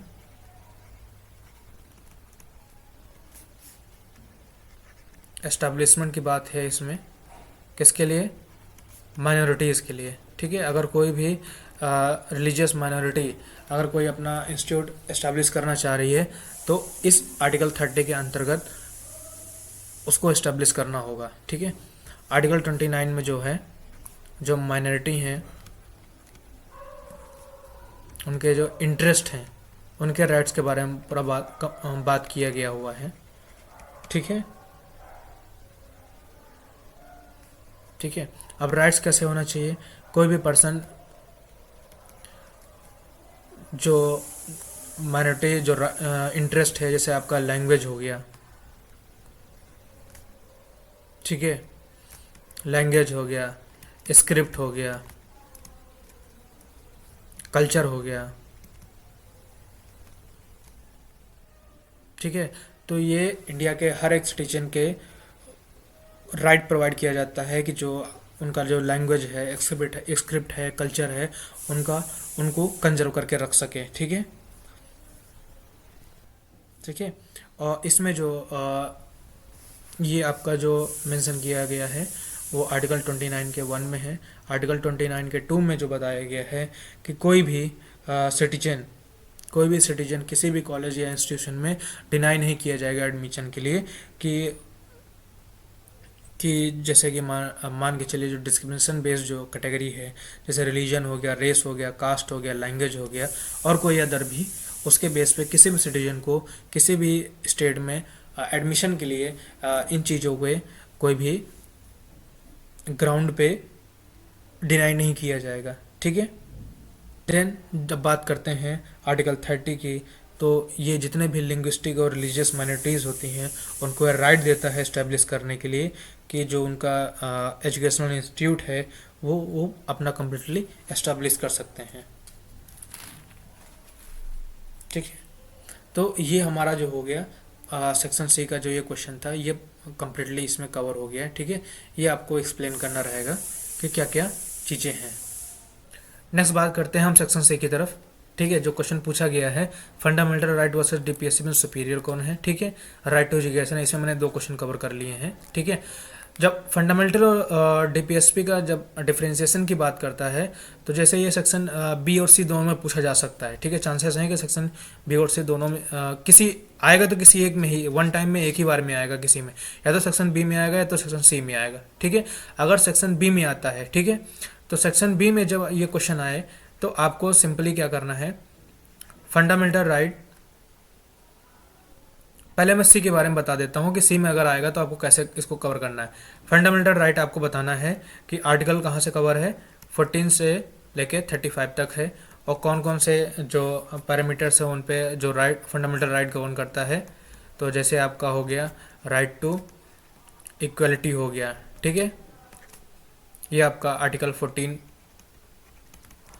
है, ठीक है, 14 से लेके 18 तक, ठीक है। देन आपका राइट टू फ्रीडम हो गया,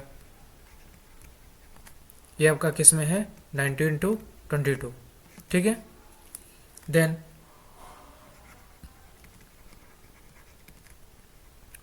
राइट अगेंस्ट एक्सप्लॉयटेशन आपका हो गया, शोषण के विरुद्ध जो अधिकार हमें मिलते हैं वो आर्टिकल 23-24 हो गया, ठीक है।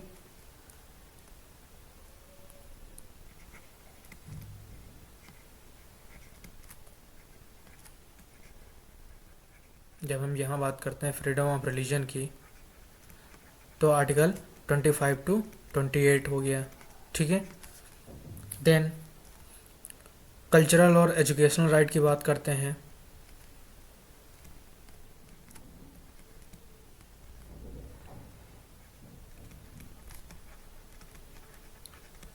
तो आर्टिकल कौन से हो गया, 29-30 हो गया, ठीक है। और जब हम कॉन्स्टिट्यूशनल रेमेडी मीन्स संवैधानिक उपचार की जब बात करते हैं कि जब भी कोई वायलेशन होगा कोई भी राइट्स का, तब क्या संविधान में जो प्रोसीजर है क्या बताया गया है ताकि वो राइट को रेमेडी दिया जा सके वायलेशन पे, तो ये हमारा किस में इंक्लूडेड है, आर्टिकल 32-35, ठीक है, जिसमें आर्टिकल 32 में सुप्रीम कोर्ट का है। देन 33, 34, 35 जिसमें पार्लियामेंट को पावर दिया गया है कुछ चीज़ों में राइट रेस्ट्रिक्ट करने के लिए, ठीक है, जैसे आर्म फोर्स हो गया आपके, ठीक है। ये सब चीज़ें जो है आर्टिकल 32-35 में कवर करता है। फिर जब आपका ये क्वेश्चन अराइज होता है डीपीएसपी के बारे में, ठीक है, देन आपको डिफाइन करना है कि डीपीएसपी के जो एक्सपेक्ट है वो क्या क्या जो एक्सपर्ट आपका कवर होता है।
फिर जब हम डीपीएसपी की बात करते हैं तो डीपीएसपी में आपको बताना रहेगा कि जो डीपीएसपी है वो कहाँ मेंशन है, पार्ट 4 ऑफ इंडियन कॉन्स्टिट्यूशन में मेंशन है, जो कि आर्टिकल कितने गवर्न करता है, 36-51 आर्टिकल्स तक गवर्न करता है। और जो अप्रोच है डीपीएसपी के वो किस में है, सोशल एंड इकोनॉमिक हो गया आपका, ठीक है। देन सोशल सिक्योरिटी हो गया।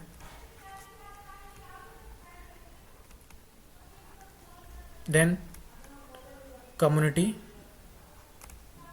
वेलफेयर की बात करता है, ठीक है।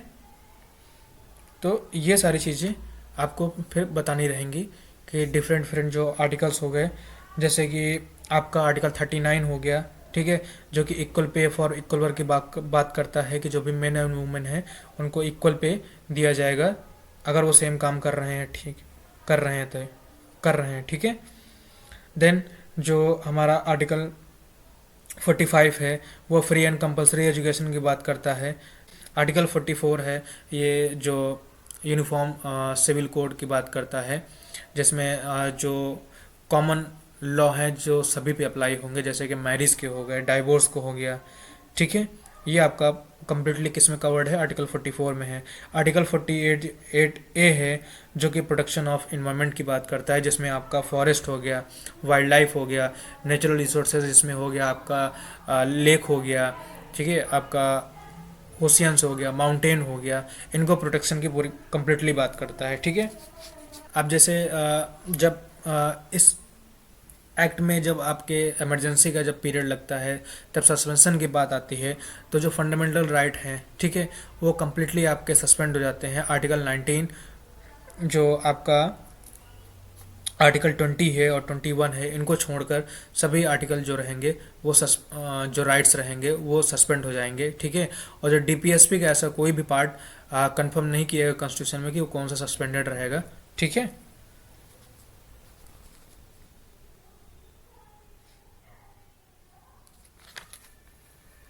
ठीक है। अब जब इसमें जो नेक्स्ट डिफरेंशिएशन आप प्रोवाइड करेंगे, जैसे कि जो फंडामेंटल राइट हैं वो फैसिलिटीज़ दी गई हैं, ठीक है, स्टेट के द्वारा लोगों के लिए, ठीक है। और जो डीपीएसपी है वो कॉन्स्टिट्यूशन द्वारा डायरेक्शन दी गई हैं स्टेट के लिए कि कैसे कैसे वो प्रोसीजर किस केस में फॉलो कर सकते हैं, ठीक है। तो ये सारी चीज़ें आपको मेंशन रहेंगी जब सेक्शन सी में ये क्वेश्चन पूछा जाएगा, ठीक है।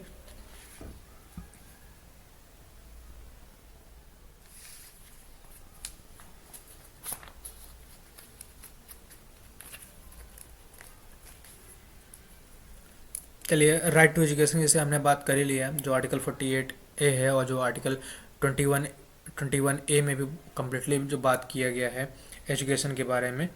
तो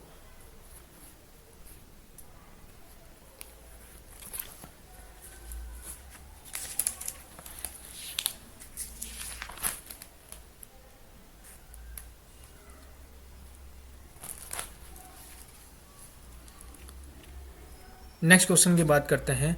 तो नेक्स्ट क्वेश्चन जो हमारा कवर करता है जो सेक्शन बी में आता है, जैसे कि अभी हमने पीछे डिस्कस किया relation between fundamental right and DPSP, तो इसमें आप बेसिकली डिफ्रेंसिएशन वही कर सकते हैं।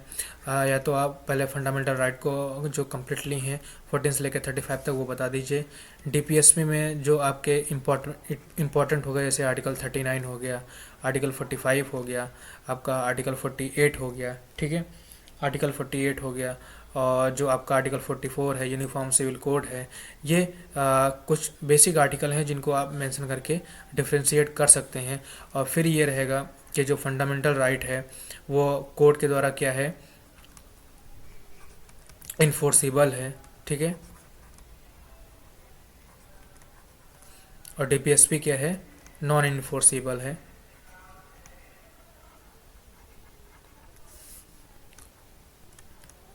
ये राइट्स प्रोवाइड किसके द्वारा किए जाते हैं, बाय द एक मीन्स ये राइट किसके अगेंस्ट प्रोवाइडेड हैं, स्टेट के अगेंस्ट, ठीक है। और इसमें क्या है, कॉन्स्टिट्यूशन से डायरेक्शन प्रोवाइड है किसके लिए, स्टेट के लिए, कि वो कैसे कैसे वेलफेयर में काम कर सकते हैं, ठीक है। तो ये सारे एक्सपेक्ट आपको कंप्लीटली डिफाइन करने रहेंगे जब भी ये क्वेश्चन पूछा जाएगा। फंडामेंटल राइट में सबसे पहले तो आप आर्टिकल्स जो हैं वो अलग अलग सेपरेट कर देंगे कि जो हमारे राइट टू इक्वलिटी हो गया, राइट टू फ्रीडम हो गया, राइट अगेंस्ट एक्सप्लॉयटेशन हो गया, ऐसे करके कम्प्लीटली जो आपके साथ हैं उनको आप line by line by article लिख देंगे, ठीक है। फिर डीपीएसपी में आप बताना चाहे तो बता सकते हैं। डीपीएसपी बेसिकली जो पॉलिसी गवर्न करती है वो सोशली गवर्न करती है, फिर आपका इकोनॉमिकली जो इम्पोर्टेंस है उसके लिए भी गवर्न होती है कि स्टेट पॉलिसी बना सकती है सोशल और इकोनॉमिक इम्पोर्टेंस के लिए, ठीक है। देन इंटेलेक्चुअल माइंड के लिए भी जो भी प्रमोशन के लिए उनको इम्प्लीमेंट कर सकती है, कैसे कैसे न्यू जो मॉडर्न डायनेमिक चीज़ें हैं वो इम्प्लीमेंट की जा सकें, ठीक है। तो ये चीज़ें आपको जब भी एक क्वेश्चन सेक्शन बी में पूछा जाए तो इसको लिमिटेड रखा है, इसको ज़्यादा एक्सपेंड नहीं करना है, ठीक है। क्योंकि जितना ज़्यादा आप एक्सपेंड करने की कोशिश करेंगे उतना ज़्यादा आपके पास टाइम कम बचता जाएगा नेक्स्ट क्वेश्चन करने के लिए, ठीक है। देन बात करते हैं नेक्स्ट क्वेश्चन की। तो जो आर्टिकल 20 में जो हमारा बात किया गया है प्रोटेक्शन अगेंस्ट कन्विक्शन में, तो जैसे कि जो इसमें पूछा गया है डबल जियोपार्डी, ठीक है। तो इसमें तीन थे जो मैंने आपको बताया था।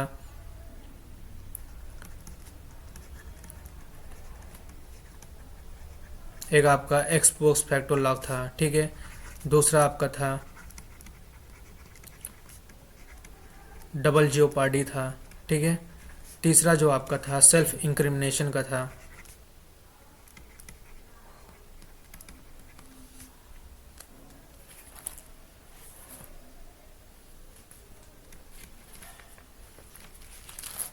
ठीक है, ये आपका इसमें था, जिसमें कि ये था कि मतलब एक्स पोस्ट फैक्टो में था कि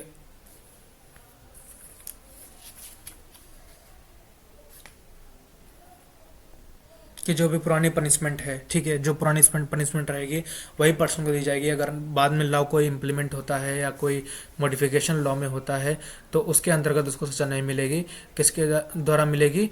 वो ओल्ड लॉ के तहत उसको जो पनिशमेंट मेंशन की गई थी उसी में मेंशन किया जाएगा। अगर मान के चले कोई भी पर्सन कोई क्राइम कमिट करता है, वो कोई एक्ट कमिट करता है जो कि पहले क्राइम नहीं था लेकिन बाद में लॉ बनने के बाद पार्टिकुलर कुछ प्रोविज़न के द्वारा उसको क्राइम डिक्लेयर कर दिया गया, तो जब उसने एक्ट किया था उस टाइम अगर वो क्राइम नहीं था तो उस टाइम जो क्राइम की आज सज़ा निर्धारित की गई थी वो सज़ा उसको नहीं दी जाएगी, ठीक है। डबल जियोपार्डी में ये था कि टू ऑफेंसेस की जो डिफरेंट डिफरेंट पनिशमेंट थी वो नहीं मिलेगी। मीन्स जो ऑफेंसेस रहेंगी उनकी वही एक ही पनिशमेंट रहेगी, ठीक है। तीसरे में था कि जो अपने ही खिलाफ जो बयान देने का था, गवाही देने का था, वो इसमें प्रोटेक्शन था, ठीक है, कि वो अपने खिलाफ गवाही देने से उसको बचाया जा सकता है, ठीक है। अब इसमें जब ये क्वेश्चन अगर सेक्शन बी में आता है तो इसमें आप जो केस रहेगा वो केस आप मेंशन कर सकते हैं, Kedarnath versus state of West Bengal, ठीक है। ये आपका 1953 का केस था। इसमें यह था कि जो पर्सन था उसको 1947 में जो उसने जो एक्ट किया था उसमें जो सज़ा निर्धारित थी वो कम थी। देन 1949 में जब चीज़ें न्यू प्रोविज़न नए चीज़ें जो लॉस थे उनको अमेंड किए गए तो उनकी जो सज़ा थी वो ज़्यादा हो गई थी, ठीक है।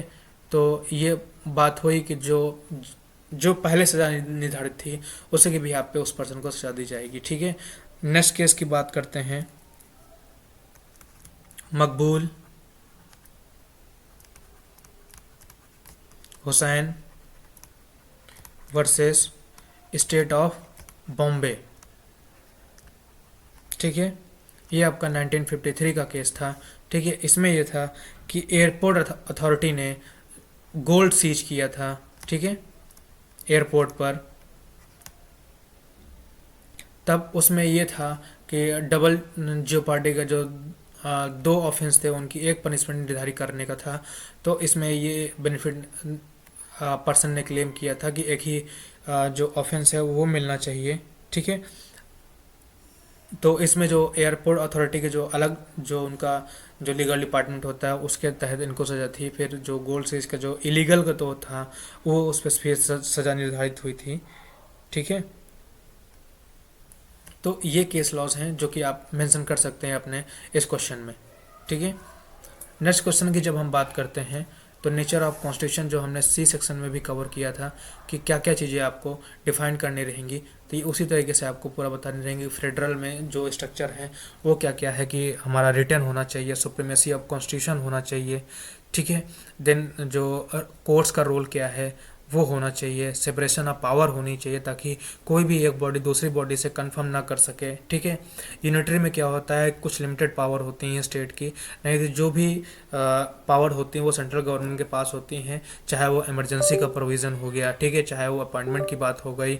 ठीक है, डिफरेंट डिफरेंट जो पॉलिसीज़ हैं वो फिर किसके गवर्नमेंट में आ जाती हैं, जो यूनिटरी फॉर्म रहता है उसमें सेंट्रल गवर्नमेंट के पास आ जाती है। तो जो अपना इंडियन कॉन्स्टिट्यूशन है अगर उसका नेचर की बात की जाती है तो वो क्वासी फेडरल है। मीन्स कुछ ही ऐसे सिचुएशंस होती हैं जिसमें ये यूनिटरी फॉर्म में कन्वर्ट होता है, नहीं तो ये हमेशा किस में रहता है, फेडरल फॉर्म में रहता है। तो इसीलिए ना तो इसको कम्प्लीटली फेडरल कहा जा सकता है ना कम्प्लीटली यूनिटरी कहा जाता है, इसीलिए इसको क्वासी फेडरल कहा जाता है,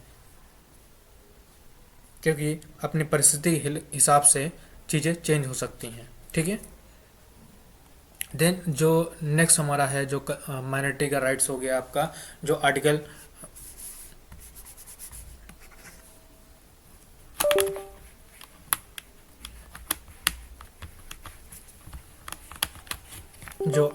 जो हमारा बात करता है 29 to 30। ठीक है, इसमें जो माइनॉरिटी के जो इंटरेस्ट हो गया, लैंग्वेज हो गया, स्क्रिप्ट हो गया, कल्चर हो गया, उनका प्रोटेक्शन का जो राइट है। ठीक है, 30 में जो आपका हो गया माइनॉरिटी में अपना जो रिलीजियस इंस्टीट्यूशन है, जो कॉलेज है, यूनिवर्सिटी है या कोई स्कूल है, उसको इस्टेब्लिश कर सकता है, उसको कम्प्लीटली राइट दिया गया है। ठीक है, जब हम नेक्स्ट क्वेश्चन की जब बात करते हैं तो इसमें सेक्शन बी में जो कवर होते हैं, जैसे मान के चलिए आपका रीजनेबल क्लासिफिकेशन हो गया आर्टिकल 14 का, राइट टू इक्वलिटी का, तो इसमें आपका equal protection of law, equality before law जो कॉन्सेप्ट है, यूके का कॉन्सेप्ट और यूएसए का कॉन्सेप्ट, ये कम्प्लीटली आप डिफाइन कर सकते हैं, कैसे वहाँ का फ्लेक्सिबल है, कैसे वहाँ का रिजिड है, वो अपने यहाँ का नाइदर फ्लेक्सिबल नॉर रिजिड है। ठीक है, ये नेचर आप बता सकते हैं आर्टिकल 14 में। फिर आपका पर्सनल लिबर्टी हो गया, राइट टू आर्टिकल जो 21 बताता है उसमें आप कम्प्लीटली कुछ पॉइंट्स में आप मेंशन कर सकते हैं। आर्बिट्री अरेस्ट सेफ गार्ड्स हो गए, ये जो आर्टिकल 22 आपका गवर्न करता है कि जो सेफ गार्ड अरेस्ट में मीन्स जो पर्सन के पास जो राइट्स होते हैं वो कौन कौन से होते हैं, एडवोकेट से कॉन्टेक्ट करने के लिए, अपना वकील रखने का उसको राइट होता है।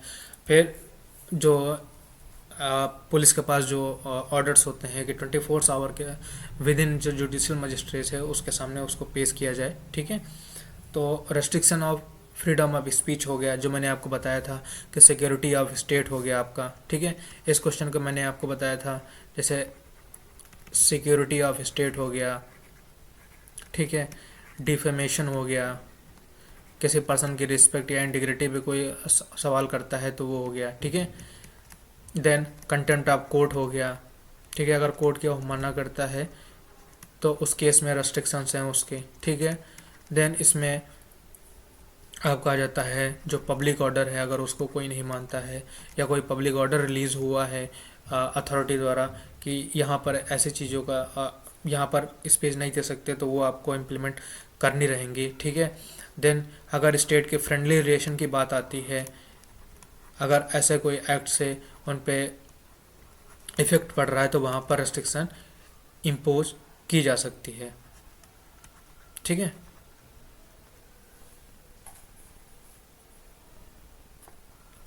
अब एक एक्सपर्ट हम लास्ट में देख लेते हैं कि कभी कभी क्या होता है कि जो क्वेश्चन हमारे पूछा जा सकता है कि जो फंडामेंटल राइट हैं किसके अगेंस्ट अवेलेबल हैं, अगेंस्ट अवेलेबल है। ठीक है, तो इसकी हम बात कर लेते हैं। तो जो फंडामेंटल राइट हैं वो बेसिकली सिटीजन, जो इंडिया के जो सिटीजन हैं और जो नॉन सिटीजन है, दोनों के लिए अवेलेबल हैं।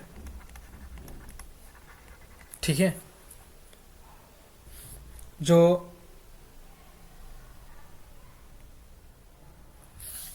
जो राइट्स हमारे दोनों के लिए अवेलेबल हैं, ठीक है, वो कौन कौन से राइट्स हैं?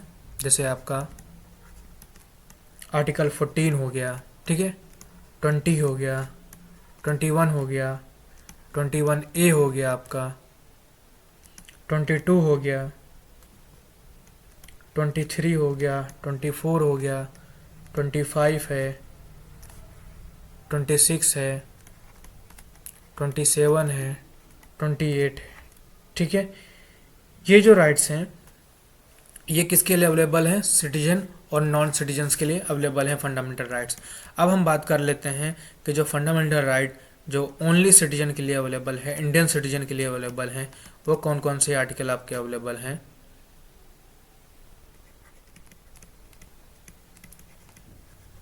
ठीक है, तो उसमें जो हमारे पास जो कौन सा आर्टिकल है, आर्टिकल 15 हो गया, ठीक है, देन आपका आर्टिकल 16 हो गया, आर्टिकल 19 हो गया, आर्टिकल 29 हो गया। आर्टिकल 29 में जो हमने बात किया था कि जो भी माइनॉरिटी अपना जो रिलीजियस है, माइनॉरिटी अपना जो माइनॉरिटी इंटरेस्ट मीन्स कैसे कह सकते हैं, लैंग्वेज हो गया उनका, स्क्रिप्ट हो गया, कल्चर हो गया, उनका प्रोटेक्शन का जो राइट कौन करता है, वो कौन करता है? आर्टिकल 19। आर्टिकल 29, आर्टिकल 19 आपका freedom of speech and expression को गवर्न करता है। ठीक है, तो ये जो राइट्स हैं ये सिर्फ इंडियन सिटीजन के लिए अलाउड हैं। ठीक है,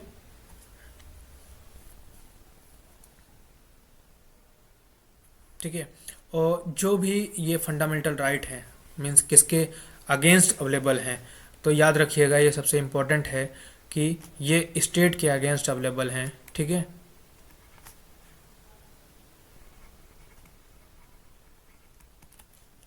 अगेंस्ट अवेलेबल हैं।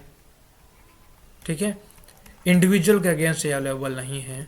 ठीक है, अगर कोई पर्सन के खिलाफ अगर कोई अगर इसका रेमेडी लेना चाहे तो वो अलाउ नहीं है, वो पॉसिबल ही नहीं है, क्योंकि जो भी ये राइट्स अवेलेबल हैं वो स्टेट के ही अगेंस्ट अवेलेबल हैं। ठीक है,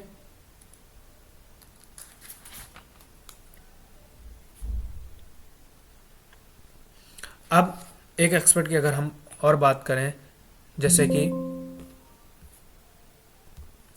आपका जो प्रियम्बल है, कभी कभी क्वेश्चन ये आपका सेक्शन बी में पूछा जाता है कि प्रियम्बल है उसको बताइए। ठीक है, प्रियम्बल ऑफ कॉन्स्टिट्यूशन।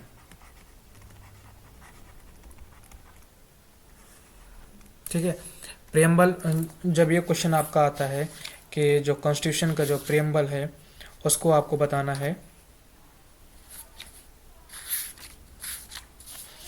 तो इसमें सबसे पहले तो आपको जो प्रियम्बल है वो पूरा पूरा कम्प्लीटली बताना है कि we the people of India, ठीक है, having solemnly resolved to constitute India into sovereign secular democratic republic and to secure all citizen जो राइट हैं, जस्टिस हो गया, लिबर्टी हो गया, इक्वलिटी हो गया, ये सभी चीज़ें आपको मेंशन करनी रहेंगी। फिर उसके बाद जो इसमें आपका जो नेचर रहेगा, ठीक है, नेचर ऑफ प्रियम्बल को जो आप चीज़ों में डिवाइड करेंगे, नेचर में डिवाइड कैसे करेंगे?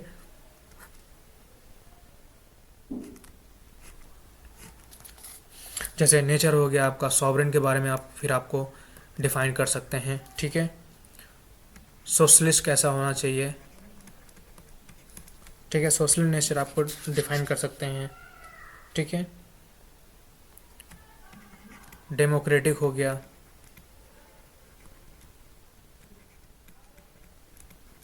ठीक है, रिपब्लिक हो गया। ठीक है, अब जब इसमें बात करते हैं कि क्या क्या सिक्योर सिटीजन को जो सिक्योर करने के जो राइट्स हैं वो कौन कौन से हैं, तो वो आपको बताने पड़ेंगे।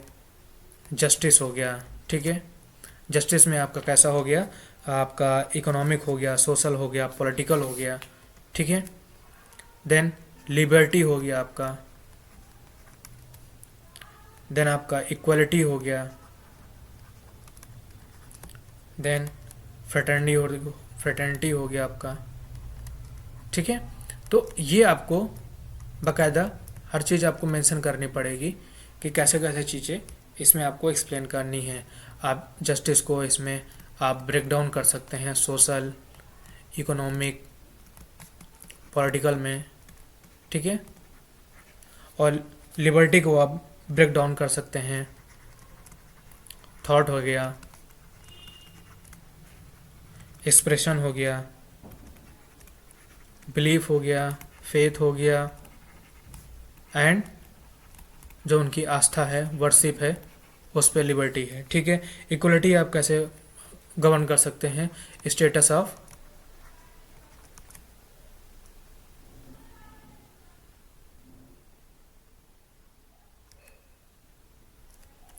ऑफ इक्वल अपॉर्चुनिटी, मीन समानता का जो अवसर प्रोवाइड करने पे सबको इक्वलिटी दी जाती है। ठीक है, फ्रेटर्निटी में आप कैसे कर सकते हैं कि फ्रेटर्निटी में जो इंडिविजुअल की जो डिग्निटी हो गई आपकी, ठीक है, डिग्निटी ऑफ इंडिविजुअल हो गया, ठीक है, वो सिक्योर करना रहेगा। ठीक है, और जो यूनिटी है, यूनिटी मतलब राष्ट्र की जो एकता है और उसकी जो अखंडता है, इंटीग्रिटी, ठीक है, उसको एश्योर करने का रहेगा, मीन्स बरकरार रखने का रहेगा। ठीक है, तो ये सारी जो चीज़ें हैं वो आपको मेंशन करना रहेगा। ठीक है, तो ये जब भी क्वेश्चन आपका पूछा जाएगा तो ये क्वेश्चन आपका पूरा पूरा कम्प्लीटली इसमें आपको प्रेम्बल जब भी पूछा जाएगा तो ये आप इसमें कवर कर सकते हैं।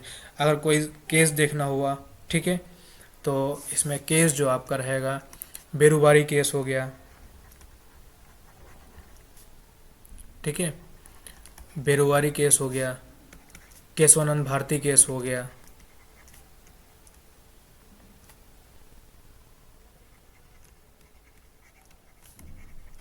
ठीक है, केशवानंद भारती केस में जो कि बेसिक स्ट्रक्चर पे आया था कि कुछ भी अमेंड करिए लेकिन जो बेसिक स्ट्रक्चर है वो कन्फर्म नहीं होना चाहिए, मीन्स उसके जो फंडामेंटल राइट्स हैं, जो भी इम्प्लीमेंटेशन है, जो बेसिक स्ट्रक्चर कॉन्स्टिट्यूशन का डिफाइन करते हैं, उन पे कोई भी उनका कोई भी वायलेशन ना हो या डिस्ट्रक्शन ना हो। ठीक है,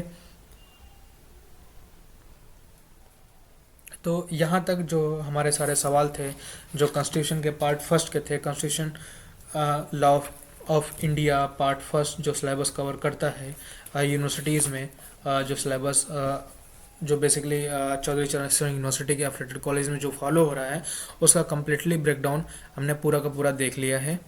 ठीक है, तो उम्मीद करते हैं कि जो अभी तक जितना भी ब्रेकडाउन हमने किया, जो प्रीवियस ईयर क्वेश्चन का कम्प्लीटली हमने 2014 से लेकर 2025 का पूरा कम्प्लीटली जो ब्रेकडाउन किया है, एज अ एनालिसिस किया है, सॉल्व के तौर पे कैसे कैसे आपको सॉल्व करना है, क्या क्या चीज़ें आपको मेंशन करनी है, कौन कौन से केस आपको पुट एंड डाउन करने हैं और कैसे कंटेंट आपको फ्रेम करना है, ताकि जो आपका टाइम मैनेजमेंट है एग्ज़ाम का वो आप अच्छे तरीके से कर सकें और विद इन लिमिटेड टाइम में, क्योंकि आपके पास 3 ही घंटे रहेंगे, 3 आवर्स रहेंगे क्वेश्चन पेपर को कंप्लीट करने में। और एक बात याद रखिएगा, इसमें कोई भी एक्स्ट्रा सीट आपको एग्ज़ाम पेपर में नहीं मिलेगी, तो इतना श्योर रहिएगा कि जो भी कंटेंट आपको फ्रेम करना रहेगा वो आपका विद इन 20 पेज की 1 कॉपी में आपको फ्रेम करना रहेगा। ठीक है, कुछ भी एक्स्ट्रा चीज़ें कॉपी में मत कीजिएगा। ठीक है, अपना आराम से फ्रेम करिएगा। और क्वेश्चन सारे मैंने जो मोस्ट इम्पॉर्टेंट थे फिर से मैं एक बार बता देता हूँ। जो आपका आर्टिकल 19 हो गया, ठीक है, आर्टिकल 29-30 हो गया, माइनॉरिटी एजुकेशनल इंस्टीट्यूट वाला हो गया, आर्टिकल 25 to 28 हो गया, ये आपका फ्रीडम ऑफ रिलीजियस अफेयर वाला क्वेश्चन हो गया। ठीक है, फंडामेंटल राइट आपका जो क्वेश्चन आता है आर्टिकल 14 हो गया। ठीक है, आर्टिकल 21 जो right to life and personal liberty, ये काफ़ी इंपॉर्टेंट क्वेश्चंस हैं जो कि काफ़ी टाइम से रिपीटेड पूछे जा रहे हैं, तो इन पे ज़्यादा फोकस कीजिएगा। और जो आपका डीपीएसपी है, ठीक है, डीपीएसपी है, फंडामेंटल ड्यूटीज़ है, फंडामेंटल ड्यूटीज़ आपका जो क्वेश्चन आएगा वो आना होगा तो उसको सेक्शन ए में ही पूछा जाएगा। ठीक है, हार्डली अगर कभी हुआ तो सेक्शन बी में पूछ सकता है, नहीं तो जो आपका सेक्शन बी में जो fundamental duties sorry fundamental right और डीपीएसपी का रिलेशनशिप पूछता है कि कैसे कैसे वो एक दूसरे के रिलेटिव हैं, तो उसमें आपको चीज़ें डिफाइन करनी है। अगर बी में आता है तो उसी हिसाब से कंटेंट फ्रेम कीजिएगा, जैसे मैंने बताया है कि पहले आप फंडामेंटल राइट का जो डिफरेंट डिफरेंट पार्ट्स हैं उनको बता दीजिएगा। डीपीएसपी का कौन कौन से एस्पेक्ट हैं, सोशल है, इकोनॉमिक है, इंटेलेक्चुअल अपॉर्चुनिटीज़ का है, इक्वल इक्वल ग्रोथ का है सोसाइटी का, ठीक है। देन उसका जो मेन आर्टिकल हैं उनको आप बता सकते हैं। और जब ये आपका डिस्क्रिप्शन आए सेक्शन सी में, तो इसको आपको पूरा कंप्लीटली ब्रेक डाउन करना रहेगा। जो आर्टिकल्स हैं 36 to 51, उसमें से कुछ 6-7 आर्टिकल्स को आपको जो इम्पोर्टेंट है उनको लेकर और फंडामेंटल राइट को इनको लेकर आपको कंबाइन करके पूरा लिखना रहेगा। देन आपको इसमें बताना रहेगा कौन सी चीज़ें इन्फोर्सेबल हैं, कब ये सस्पेंशन होगा, कौन कौन से फंडामेंटल राइट के जो आर्टिकल्स हैं वो सस्पेंड हो जाएंगे, कौन से सस्पेंडेड नहीं रहेंगे, जैसे आर्टिकल 20-21 हो गया। ये किसी भी इमरजेंसी प्रोविज़न में ये आर्टिकल आपके सस्पेंड नहीं होंगे, ठीक है। तो उम्मीद करते हैं सभी चीज़ें आसानी से पूरा जो है हर एक कॉन्सेप्ट क्लियर हो गया होगा। तो सभी लोगों को शेयर कीजिएगा, क्योंकि एग्ज़ाम स्टार्ट होने वाले हैं और कल से जो पहला एग्ज़ाम है जूरिस्प्रूडेंस फर्स्ट का जो एग्ज़ाम होने वाला है, तो सभी स्टूडेंट को बेस्ट ऑफ लक, अच्छे से करके आइएगा। उम्मीद करते हैं कि जो कंटेंट मैंने प्रोवाइड किया वो आप लोग को काफ़ी हेल्पफुल रहेगा पेपर में चीज़ें फ्रेम करने के लिए, ठीक है। तो मिलते हैं फिर नेक्स्ट वीडियो में। नेक्स्ट वीडियो में हम लॉ ऑफ टॉर्ट की क्लासेस लेके आएंगे, ठीक है। वो पार्ट 1 पार्ट 2 में ही रहेगी। पहले पार्ट 1 में पूरा कंबाइंड थ्योरेटिकल पार्ट रहेगा, कॉन्सेप्चुअल रहेगा, ठीक है। डेप्थ आपका फ्लो चार्ट में रहेगा। देन सेकंड पार्ट, जैसे कि हर एक वीडियो का रहता है कि कंप्लीट प्रीवियस ईयर के क्वेश्चन का कंप्लीटली सॉल्व एनालिसिस रहेगा, ठीक है। तो फिर मिलते हैं नेक्स्ट वीडियो में। और सभी स्टूडेंट को जो एग्ज़ाम देने वाले हैं फर्स्ट सेमेस्टर के, उनको बेस्ट ऑफ लक। और जूरिस्प्रूडेंस का एग्ज़ाम बहुत अच्छे से आप करके आइएगा, ठीक है। तो मिलते हैं फिर नेक्स्ट वीडियो में। Thank you. और चैनल को लाइक, शेयर और सब्सक्राइब करना ना भूलिएगा। और अगर कोई इसमें इशू आता है, कोई क्वेश्चन है या कोई चीज़ नहीं समझ में आती, तो आप डायरेक्टली आप कमेंट करके ड्रॉप कर सकते हैं। मैं उस चीज़ को एक्सप्लेन करने की पूरी कोशिश करूँगा, ठीक है। Thank you.